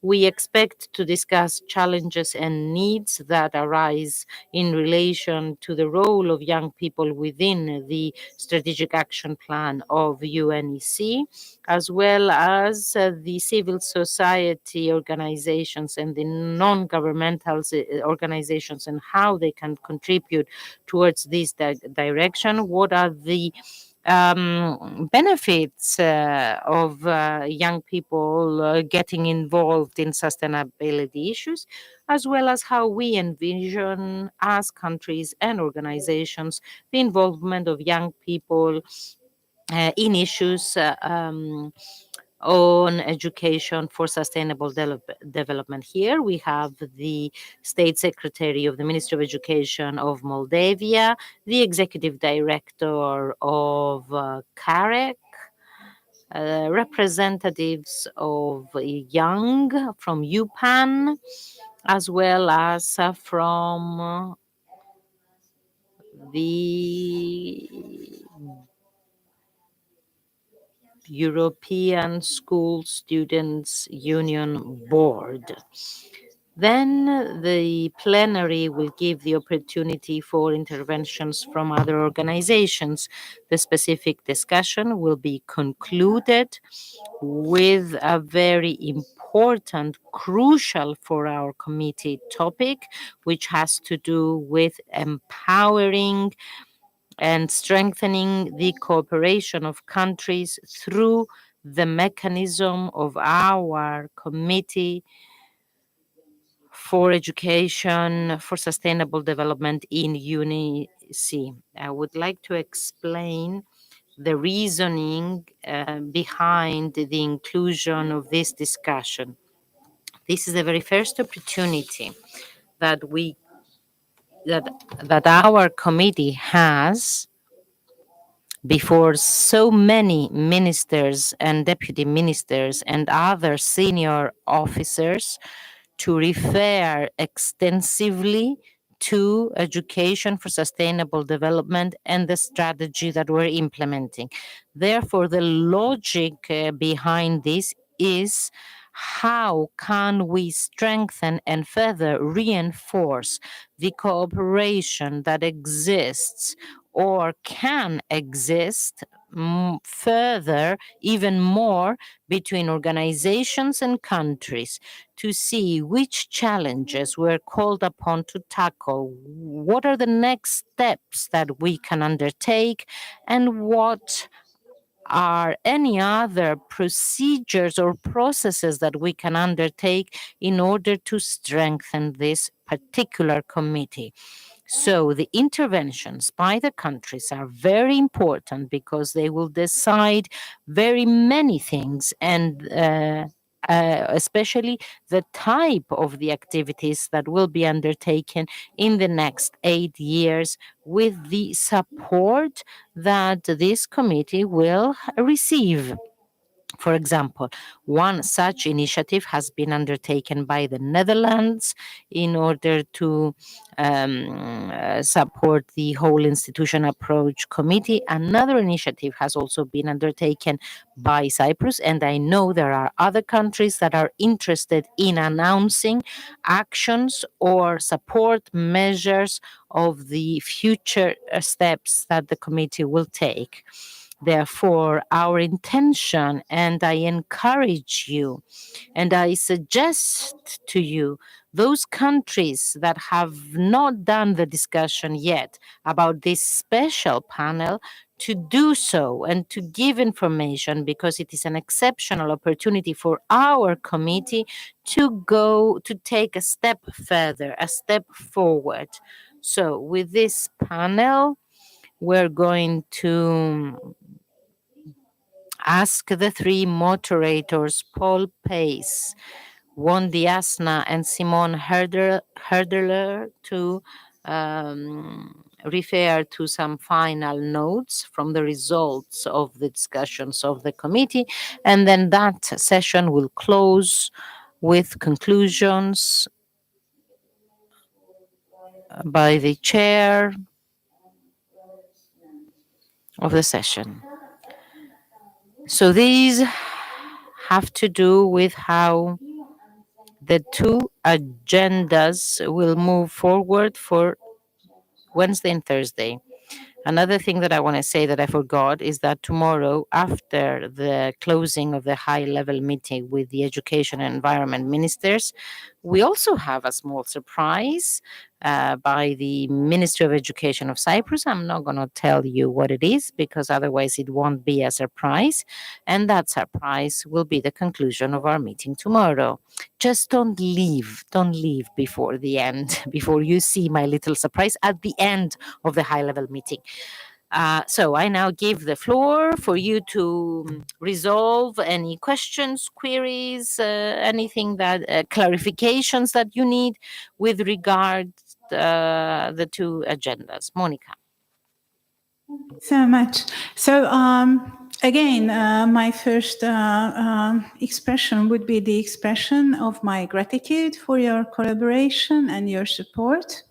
But the second is, and please bear with me again, the second request would be for a bit more support and collaboration with regards to the last panel. This last panel is a bit different than the first, the second, especially because in this fourth panel, or the fourth discussion, it's not the high levels that we are interested in primarily. to formulate their ideas and intentions.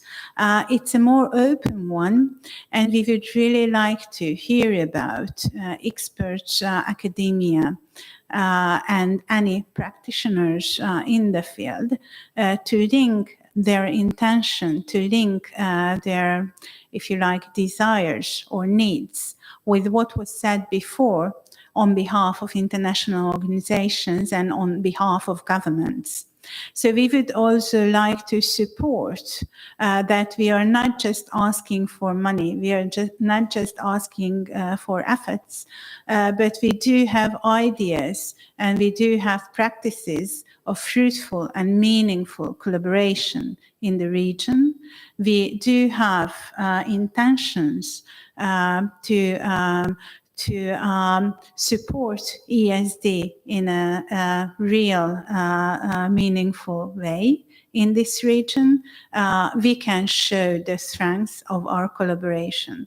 In my view, it can only happen if we all express what we think about it, or at least as many of us as possible expresses what they mean by collaboration, what they mean by action, how they envision UNECE ESD work. And for this, I do ask for your collaboration and support in the form of formulating your ideas, making interventions, sharing your thoughts with us. And I do thank you if you do so. Ευχαριστώ, Μόνικα.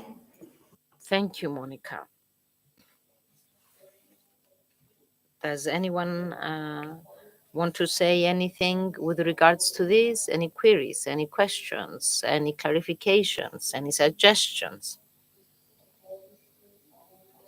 interventions, statements? Was everything clear, Michalis? Με την άδεια. I switch into Greek. Okay. Because you announced a surprise that after the meetings here, we have side events. And some of the side events start only 15 minutes after the closing of this, and people have to move to the other center, to the Cyprus Institute. So just I raise my voice, a plea that the surprise should not take too much time, and also to say that tomorrow, actually at 6:15, we have a very important side event on higher education and also all things related to whole institute approach in higher education. So I guess that we need to have not, if possible, everybody who is interested about that. Thank you, Michalis. You're now on point 4 of the agenda. We're going to talk about this a bit later. Μένω στις δύο ατζέντες, αν θέλετε να σχολιάσετε κάτι. So regarding the two agendas, would you like to add something? Paul. First of all, I would like to thank Monica for her continuous updates, and I can imagine the stress that she's been through these last few days. Unfortunately, I think there's a mismatch between what you suggested, Arabella, and what you had sent lately as a sequence of people who will be talking during the panel.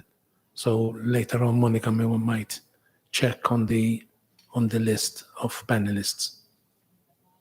Maybe I have the wrong agenda, because of the several.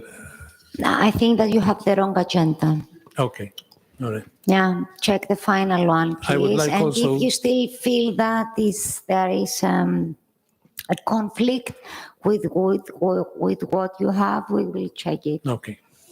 Don't worry, Monica. I think Paul has the wrong agenda. I'm still worried about certain interventions that will last a minute. Okay, I find it very, very difficult for people who are state secretaries to just speak for 1 minute. But we'll see how it works. Thank you. Mean for the agenda tomorrow for the ministerial statements regarding the framework? No, the meeting on the 6th that I'm chairing. Yeah. Thank you. I think, yeah, it's a structure. Actually, there is some considerable risk in it, although I did take the time to exchange emails, and some of you, for example, the colleague from Armenia on the other side of the room might underline this or highlight that we did discuss how it is built, and those people who are kindly engaged in preparing their ministers are aware of the time frames, and so I do hope that once a frame is given, more or less they will keep it, and then there's some so there's some space for a bit more lengthy interventions, hopefully even with the priori indicated ones that will be manageable, I hope. And we'll check on the agenda later. Okay, thank you. Monica, I forgot to mention for the meeting on 6th of October that we have 2 keynote speeches. One is about myths and truths on ESD. That will be presented by Ms. Georgia Liarakou, Associate Professor, we have to correct this, at the National and Kapodistrian University, and the keynote address about the role of educators in learning for sustainability by Mr. William Lambrecht, Associate Professor at the Open University of Belgium and Netherlands. I forgot to mention this is in the opening of the conference. Now, anything else that you want to add before moving at side events? Yeah, Monica. I'm sorry. I would just like to repeat my gentle query to you to support us with your interventions after or in the panel 4 on the 6th. I think it would be crucial that we show a kind of strength and a kind of devotedness and a kind of vision as well in what we do, because asking for support, asking for resources, asking for anything is not so strong if we can't show why we are doing this and how we are going to use it and how profitable it can be if it's spent on a regional collaboration. So I do thank you in advance if you consider this. Thank you.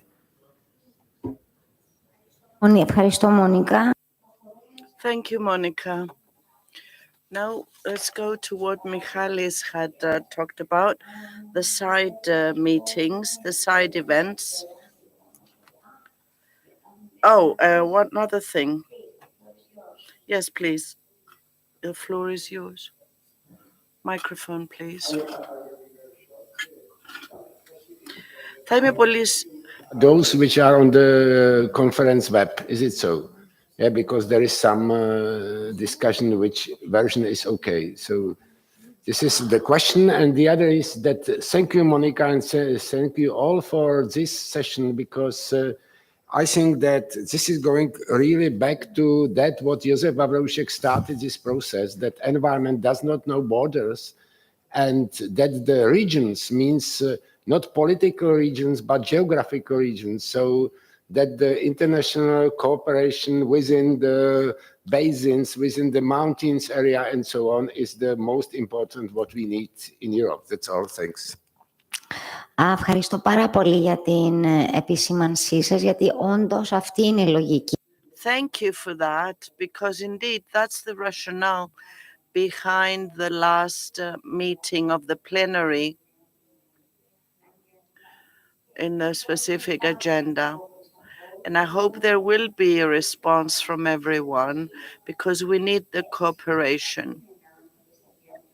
Now, with regard to the texts, the documents, the agendas, they were finalized yesterday, and they were sent this morning to be uploaded. I will check that. I will look into it.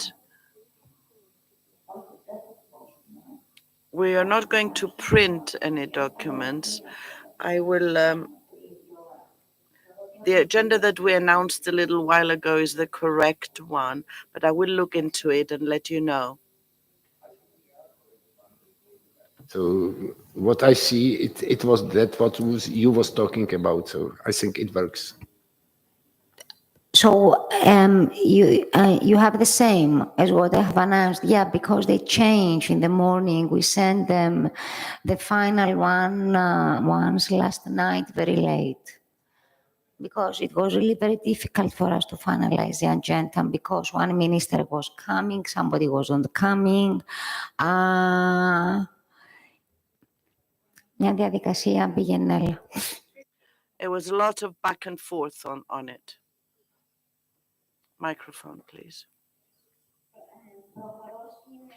Now we go to the parallel, to the side events, point 4, which is the side events that have to do with the subjects not only on ESD, but on the circular economy, sustainable tourism, etc. I must tell you, we were very happy to notice that there was a lot of interest for organizing the side events. Many side events were submitted. We finally cut it down to 38. I want to thank Michalis Skoulos and the personnel of the Mediterranean Environment Bureau, who undertook to organize and manage all the subjects of the side events. And what is worth noting in English, Used your translator. Ο λόγος λοιπόν που... The speaker just informed the newcomers to put on their headsets. What I want to note is that there was a lot of interest by many international organizations, many organizations to organize side events at this conference. What is important is that ESD, Education for Sustainable Development, has a prominent position on the side events. Many of you are involved in these side events. There are side events involving issues pertaining to the new action plan strategic action plan. Many have to do with issues out of the Mediterranean, the Carpathian regions, so on. Let me clarify that on Wednesday afternoon, the side events will be held at the Cyprus Institute, which is 1.8 kilometers from here. Why am I telling you this? Because you could walk there easily. Of course, you will not. Many of you won't. But many routes, bus transfers. There will be 3 routes to take people back and forth. from here. There would be 3 transport times. I understand the anxiety. What about lunch? I want to touch on all the aspects so that you're all informed. All the side events that will take place at the Cyprus Institute will offer lunch there.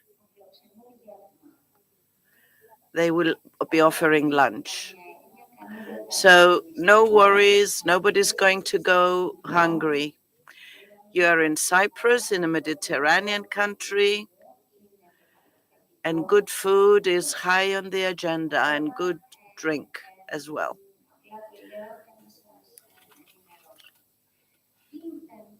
Now, on Thursday morning, side events begin at 8:15 a.m. until 9:45, just before the plenary sessions start. They continue at lunchtime, and then there's another slot between 6:15 to 8:30, I'm not sure, in the evening. Some of the side events on Thursday will be held here in the Philoxenia building. I propose that you visit the website of the conference, where all the side events are uploaded, their location, the times, if there will be interpretation or not, if they will be in hybrid form. But note that the morning side events, for the morning side events, buses, for those of you staying in Larnaca or Ayanapa, they have a specific, they follow a specific route. All the routes are already uploaded on the conference website. Tomorrow, to help you, they will also be posted up at the entrance by the secretariat. They will be printed out and put there. You will see that there is, we have many side events for whole institution, whole school approach, for higher education and ESD, for climate change education, for resilience in education and ESD, many themes on these side events. You'll have to look at them carefully and choose. Wondi, Michalis, Tatiana, Monica, Paul. I know that you have many events. You've organized many events. Simon, many of you. If there's anything you'd like to add about the side events? Diana. Good afternoon, dear colleagues, and I am very happy to have this opportunity to share with you information about the joint site event to be organized. Something wrong with my microphone. Is it okay? To be organized tomorrow afternoon at 6:15 in the Cyprus University by the Regional Environmental Center for Central Asia and the Regional Environmental Center for Caucasus. And it's, from our point of view, it's a special side event which will bring together 2 subregions of the whole UNECE region, subregion of Caucasus and subregion of Central Asia, and 8 countries. But also it will bring together the themes of education for sustainable development and greening the economy in the 2 regions. So I would like to thank the organizers, the Secretariat for the strong help, support and partnership in the organizing this side event. And I would like to use this opportunity to invite you, all interested colleagues and partners, to take part in this side event. And Nino, I am very happy to have you as a speaker on behalf of the government of Georgia. This is, I think this is one of the real examples of cooperation inside of the UNECE region. And we are proud to be together. And I wish all of you successful events. And it's a pity for me, Rule, that I should leave a little bit earlier the previous session, but I will be with you in my thoughts. Thank you. Thank you, Tatiana. Monica, you on the floor? Yes, thank you so much. So we also have a side event on the Carpathian Convention, and I find it a very exciting opportunity because this convention was initiated here. Actually, I mean, not in Cyprus, but at an EFE conference in 2003 in Ukraine. And actually, despite the fact that one of our member states, Ukraine, is in a huge crisis, and we've all heard about the situation there. They did participate last week in the second ESD expert network seminar we had, and we would like to share with you about the experiences of this exciting journey that we take to integrate ESD deeply in the work of the Carpathians with the support of UNEP Vienna.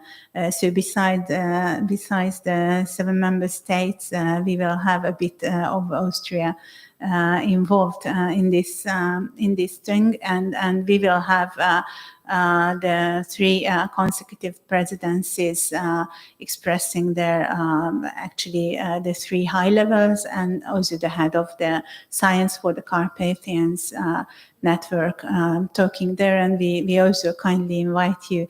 That's tomorrow from 1:10 to 2:40, so just before our high-level meeting. You're very welcome to join us. Thank you. Thank you, Monica. Michael Skoulos. I would also like to thank very much Cyprus and Arabella in particular for organizing also the Mediterranean meeting here, and for inviting also, in addition to the UNECE, the southern Mediterranean countries. It is the first time that this happens. I think it is a real generous invitation and innovation. And we are going to have the ministerial of the Mediterranean on the 6th in the afternoon, from 3 to 7:15 here in Philoxenia, in the Kyrenia. And obviously, this is not only for the Mediterranean countries. All those who are interested, we will be extremely happy and honored to have you there. The event is going to be opened by and chaired by the Minister of Cyprus, Mr. Prodromou. Several other ministers will be there, but also all the international organizations, because this is one of the strengths of the Mediterranean Committee of Sustainable Development, that in the board and the bureau, which is chaired by Cyprus, we have UNEP, UNESCO, UNECE, of course, the Union for the Mediterranean, and the League of Arab States, in addition to the countries. So in a very difficult region and in a north-south interface, we are very happy to have within the Environment for Europe conference, also this event. And I think this gives an additional strength and importance to the gathering the Cypriot government invited. So please keep that in mind and join us. Thank you, Michael. Any other comments? Yes, Paul. Thank you, Chair. I think I may be wasting my breath because I realize that our side event is clashing with your meeting on the 6th of October.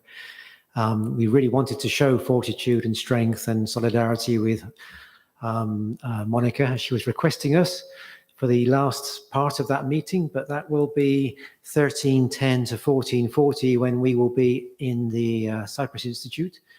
But it is an opportunity now then just to let you know what that event is if you can't make it. It is around a sense of purpose, which is the culmination of a process that started with the UNECE strategy for ESD. We had the first reporting in Belgrade in 2007 when people asked for teachers to be made more aware of what this means to do ESD, to teach it. And so the UNECE formed an expert group to develop a framework of competencies. Some of us here in the room were working on that together. We found trying to do this in our own institution that the competencies were quite complicated. There were 39 of them. And we felt this needed to be distilled and made into something more accessible. And so we worked with, now it's 8 countries involved from the UNECE region, mostly Central and Western Europe. And from Estonia to Cyprus to Hungary, Spain, Netherlands, Germany, Switzerland. I'm sure there's others I'm forgetting, but we're going to present the framework at the side event on Thursday at lunchtime. It's not only talking about the framework and its history, but about how it's been integrated, how it's been used in different settings. It's informing national CPD, professional development for educators in Hungary and in Cyprus. It's being used in institutions in Spain, in Germany, in UK. We'll talk about these, and there'll be some presentations on what's happening specifically in Spain, UK, and Cyprus, and the Netherlands. So yeah, it's a shame that it does clash with that meeting, which I'd love to be at as well. So I'll have to leave a little bit early. It's not because of anything you said, Monica. I just need to go and run my own side event. And if you could only join us then, that would be great too. So thank you. Thank you, Paul. Θεωρώ ότι όσοι από εμάς... I think that any of us, as many of us as can participate in these side events that we're told about here, or any other side events of the ones taking place, that would be great, because I'm sure we could contribute through our presence as individuals and our presence as members of the Committee for Sustainable Development. Education for Sustainable. Let me also tell you that in the Pentadactylos Hall, there is an exhibition with exhibitors from many universities, organizations, who are exhibiting a material, technology that has to do with sustainable development. Specifically, Gloucestershire University, for example, is presenting their program, a program on ESD. Malta also has a stand there. Other universities. It's worth visiting. You will see many interesting things there. Is there anything else that anyone would like to say on the matter of the side events before we continue on with our agenda?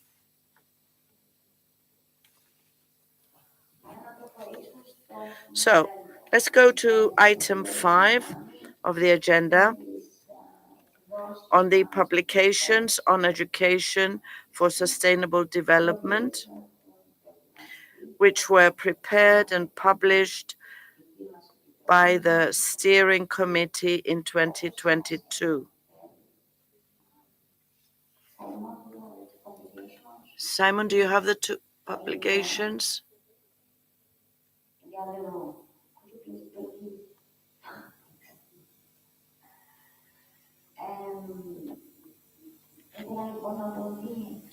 So I would like to say that after 3 years of work, the assessment report for the strategy for ESD in UNECE region is ready. And it's a great joy, great pleasure and honor for us, because you realize the effort required to prepare such a conference, all the side events. So writing a report is in itself a great achievement, I believe, as well as the publication that comprises articles from the region concerning the involvement of young people in ESD.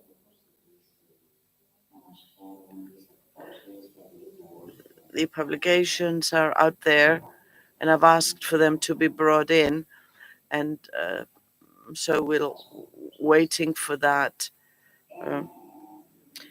Or we can continue while we wait.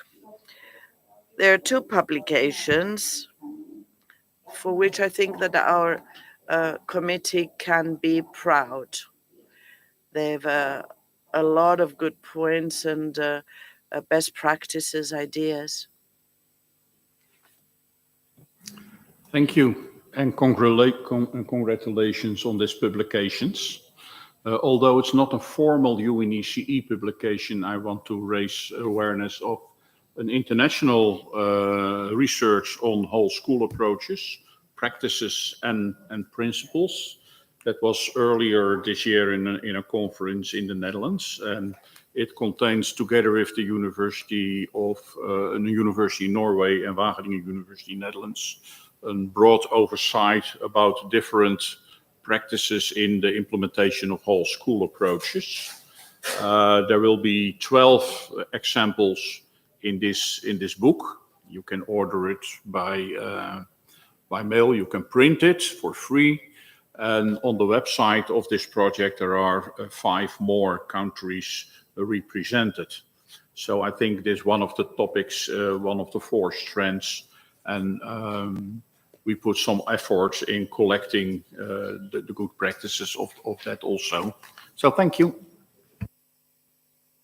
And thanks, Roel, for referring to the publication of whole school approach, because I have the honor to say that recently was announced by the Springer a specific book about whole school approach in all over the world, which invited chapters for whole school approach in the ESD. I have to tell you that we have submitted a specific proposal for a chapter regarding the reflections and insights about whole school approach in UNECE region. My colleague Roel and Stella, my colleague from Cyprus, submitted such a chapter after evaluation. So I think that UNECE has shown very good examples regarding especially the whole institution approach as a region, good achievements and lessons learned. So,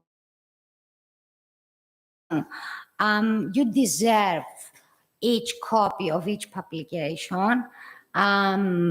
Θεωρώ ότι είναι από τις εκδόσεις για τις οποίες πραγματικά I believe this is one of the publications for which we can indeed be proud of. You see the quality, And I want to thank in particular Paul Vare and Paul Pace, who reviewed these process. They acted as reviewers and critical friends. Both of these publications will be translated into Russian and into French, and they will be published. They are also available in electronic form. But I think for our committee, you have every right to have a copy of this. In the acknowledgements for the implementation of the strategy for UNECE, you will see that all the names of the members of the national representatives are mentioned. I am personally very proud and very happy for the fact that, as I said, great effort was made. This is a lot of work went into this. You can realize why. But at any rate, we came up with something that is significant. I don't know if you have anything to say in relation to the publications.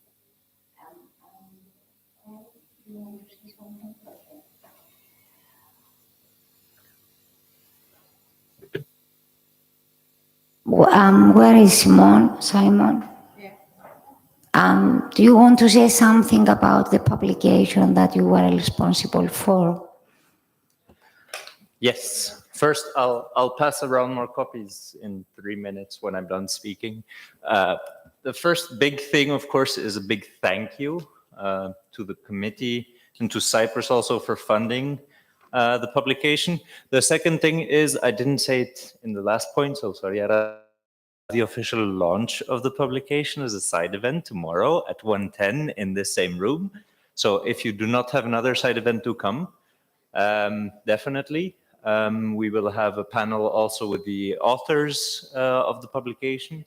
And we will be using the publication for events from the youth platform in the near future, also focusing on other regional and international frameworks that are currently going on, including the recent EU competence framework.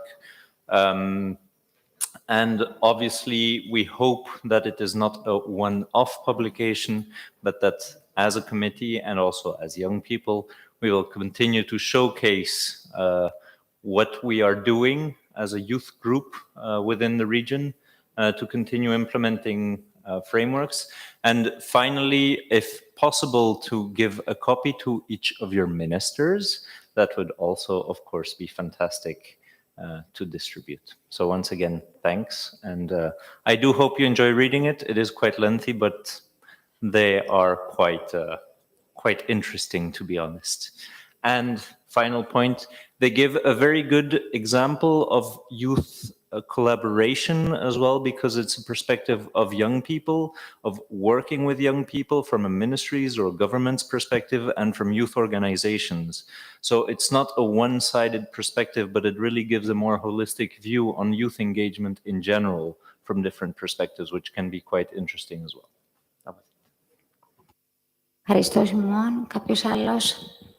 Thank you, Simon. Does anyone else want to add anything? Anything else that you might want to add? Since we're all here, and before I ask you if you want to discuss any other topics, we have to submit by tomorrow morning, which it means today for me. Mona, I want to give you the floor.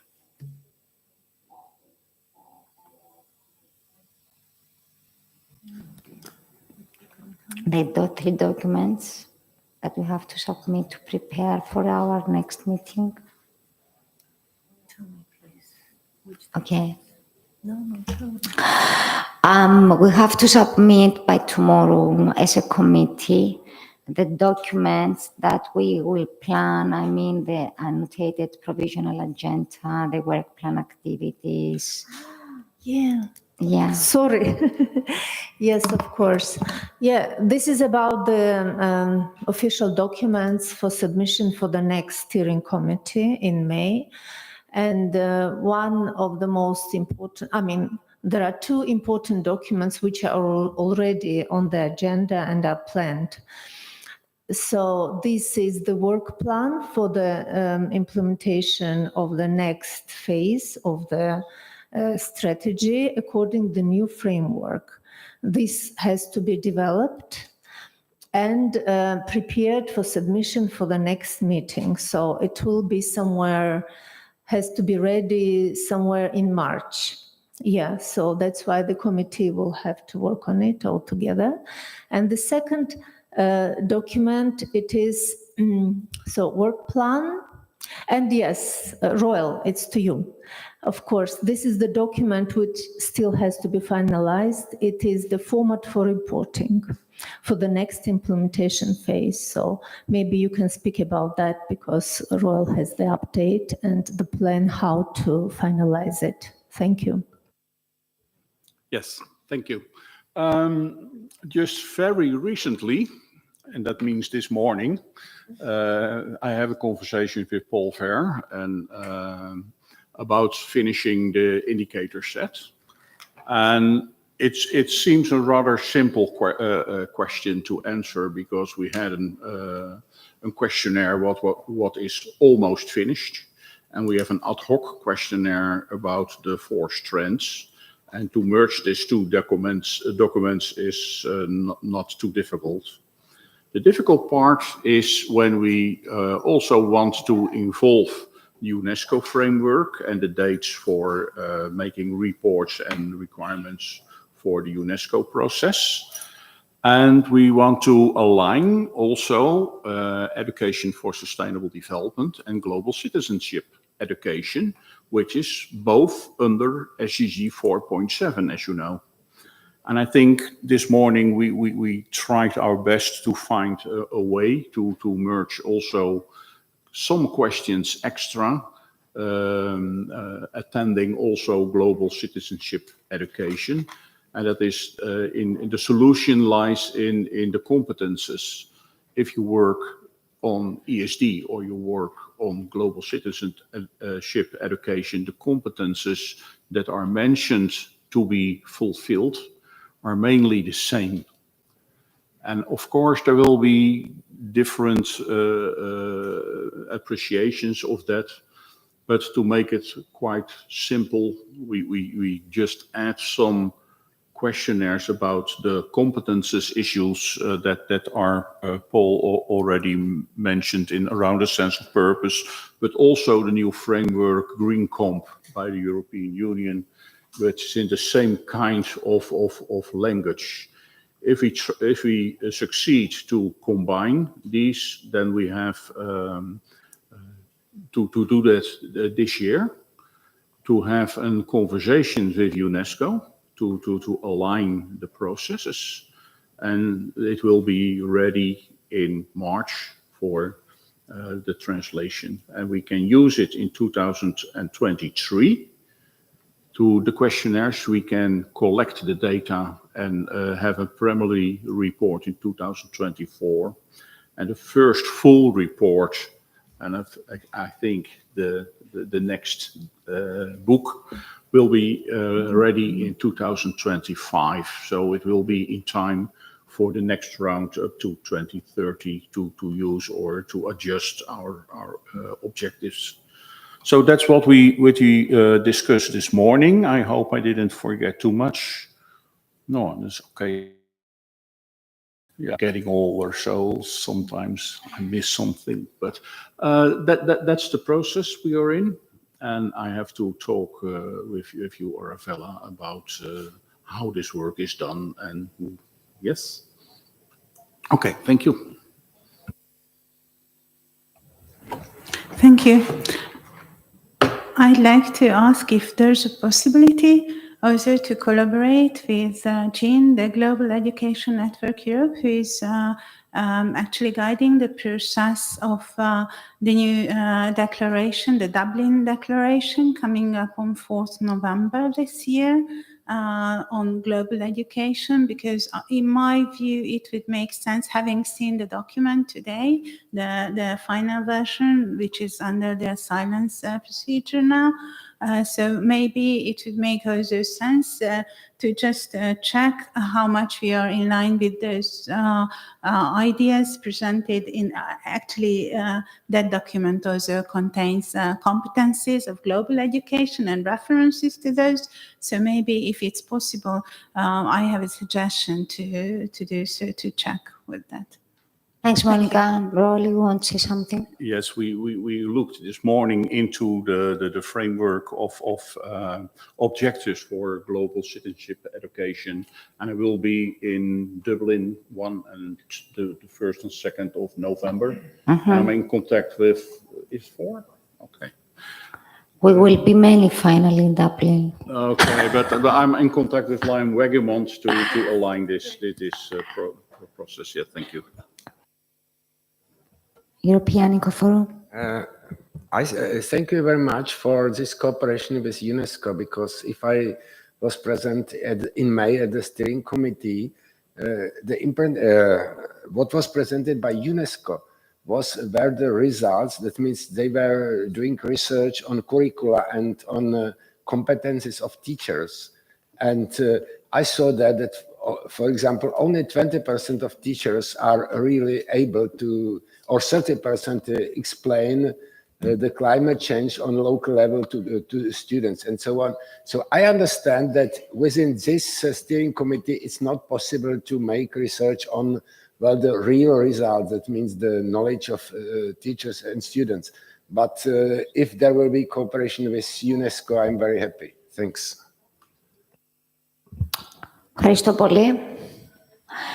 Thank you very much.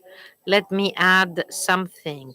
The reason that I asked Nona to talk about the documents that will be submitted to be prepared is because I feel that apart from these three documents, it is perhaps very useful to start the process for the preparation of certain fundamental proposals in relation to the tools that shall be used, or what we want to produce as a committee as tools or as texts that concern the four basic priorities of the new strategic action plan.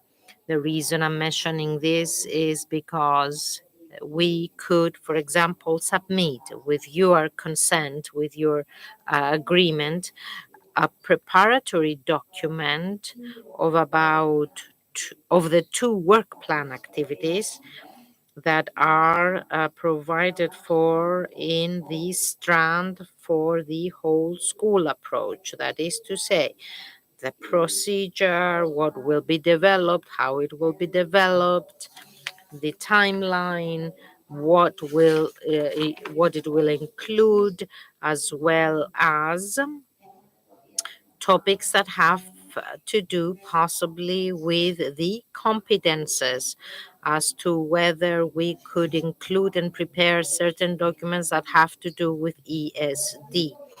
We may not have enough time, but rather than not submitting anything right now, of course, it will not be able to be ready as a policy document. Therefore, if you agree with the idea to make certain suggestions, I personally would see for the whole school approach and the whole institution approach, I would see, let's say, the preparation of a text, of a document, as a development of the work plan activities that shall be promoted with regard to the specific strand. So I'd like your views on this about texts that could be prepared, because to be truthful, they need to be submitted tonight by the Secretariat. What do you think? Do you agree, first of all, that we can prepare a text about whole school approach, how we're going to move, in what way we're going to move about this? What European Eco Forum? Any opinion on this? European Eco Forum? Did you ask for the floor? No, I have not. To clarify, to add, that may help to clarify. So we spoke about the official documents to be prepared for the next meeting. Yes, so one, it is really, both are really planned. The format for reporting, which is almost ready, and Royal explained how to finalize it with some small additional consultations with UNESCO and with the members of that group who works on it. So this is one document for sure. The second document, it will be a general work plan for the next implementation phase according the framework. Yeah, so it will be a listing.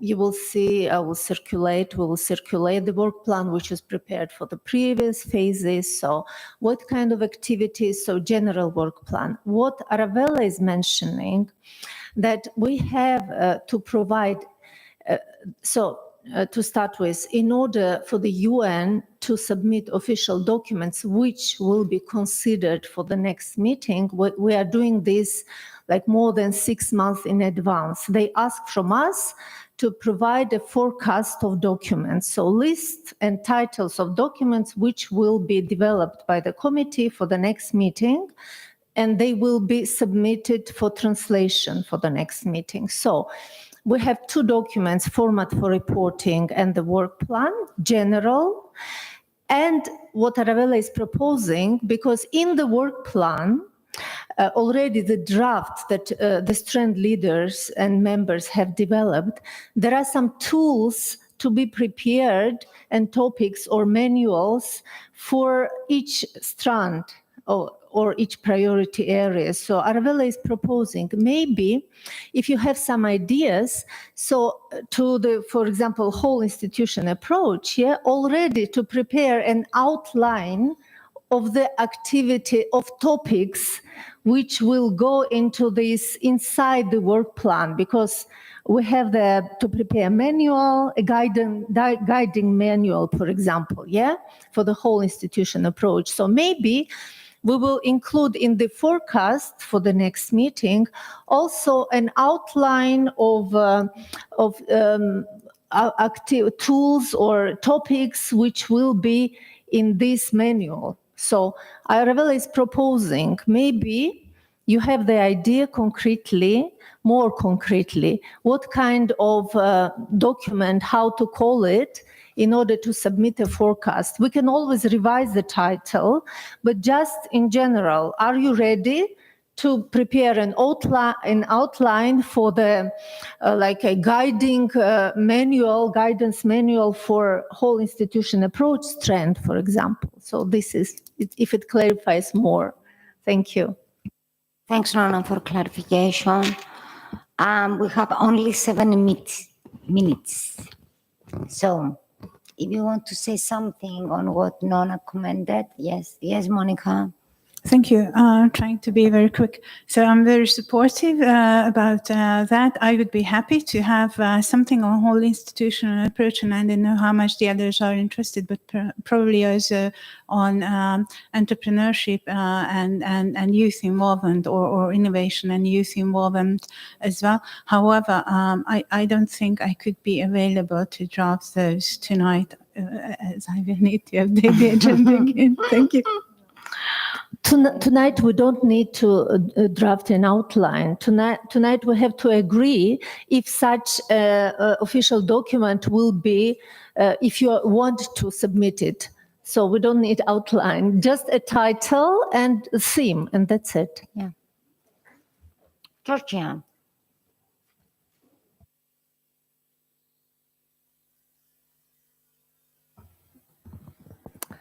Thank you very much. Thank you for everything, for the EFE organization, for this meeting, and for the great job you did and you're doing for the ESD. I fully agree with this idea you are proposing, especially if it is some kind of guiding document. We need this one, especially for this institutional approach, because even what does it mean? It's not such clear for the countries what especially what we have to do for this, and we will be happy to support this idea. And for the I think we will have a time for discussion what to incorporate in this one, but mainly focus if it's for the guiding and some kind of recommendation how to act, it will be great. Thank you. Thank you, Nino. Michael? Thank you. There is a big need for guidance on indicators and reporting, particularly on indicators that take into account the different processes in UNESCO, what it was said before about global citizenship and all the rest. It is also, to a certain extent, something that, as you know, with the Mediterranean strategy on education for sustainable development, which is a daughter of the UNECE strategy, because the countries of the north of the Mediterranean cannot have two. It is so, to a certain extent, is just an expansion of the UNECE strategy, what we have in the Mediterranean. We have left open the issue of indicators, saying that these are going to follow actually what it will be produced here. So I think there we have a lot to do. And this is, if I may say, very well linked with competences. So I propose that we produce something that is important for UNECE, but also beyond. And this I propose as a key publication. Also, I wanted to say on the whole institute approach, we work and will present here the whole institute approach in higher education. We have managed to have the charter, the sustainability charter, agreed by all Greek universities, which is something not very easy. And it is, I think, a blueprint for other national approaches or even regional approaches. So I think we may build on that in both publications, and one on whole institute approach and the other I propose on indicators. Thank you, Michael. Paul? Thank you. I was just thinking about there are many frameworks that embrace a whole institution approach or represent it.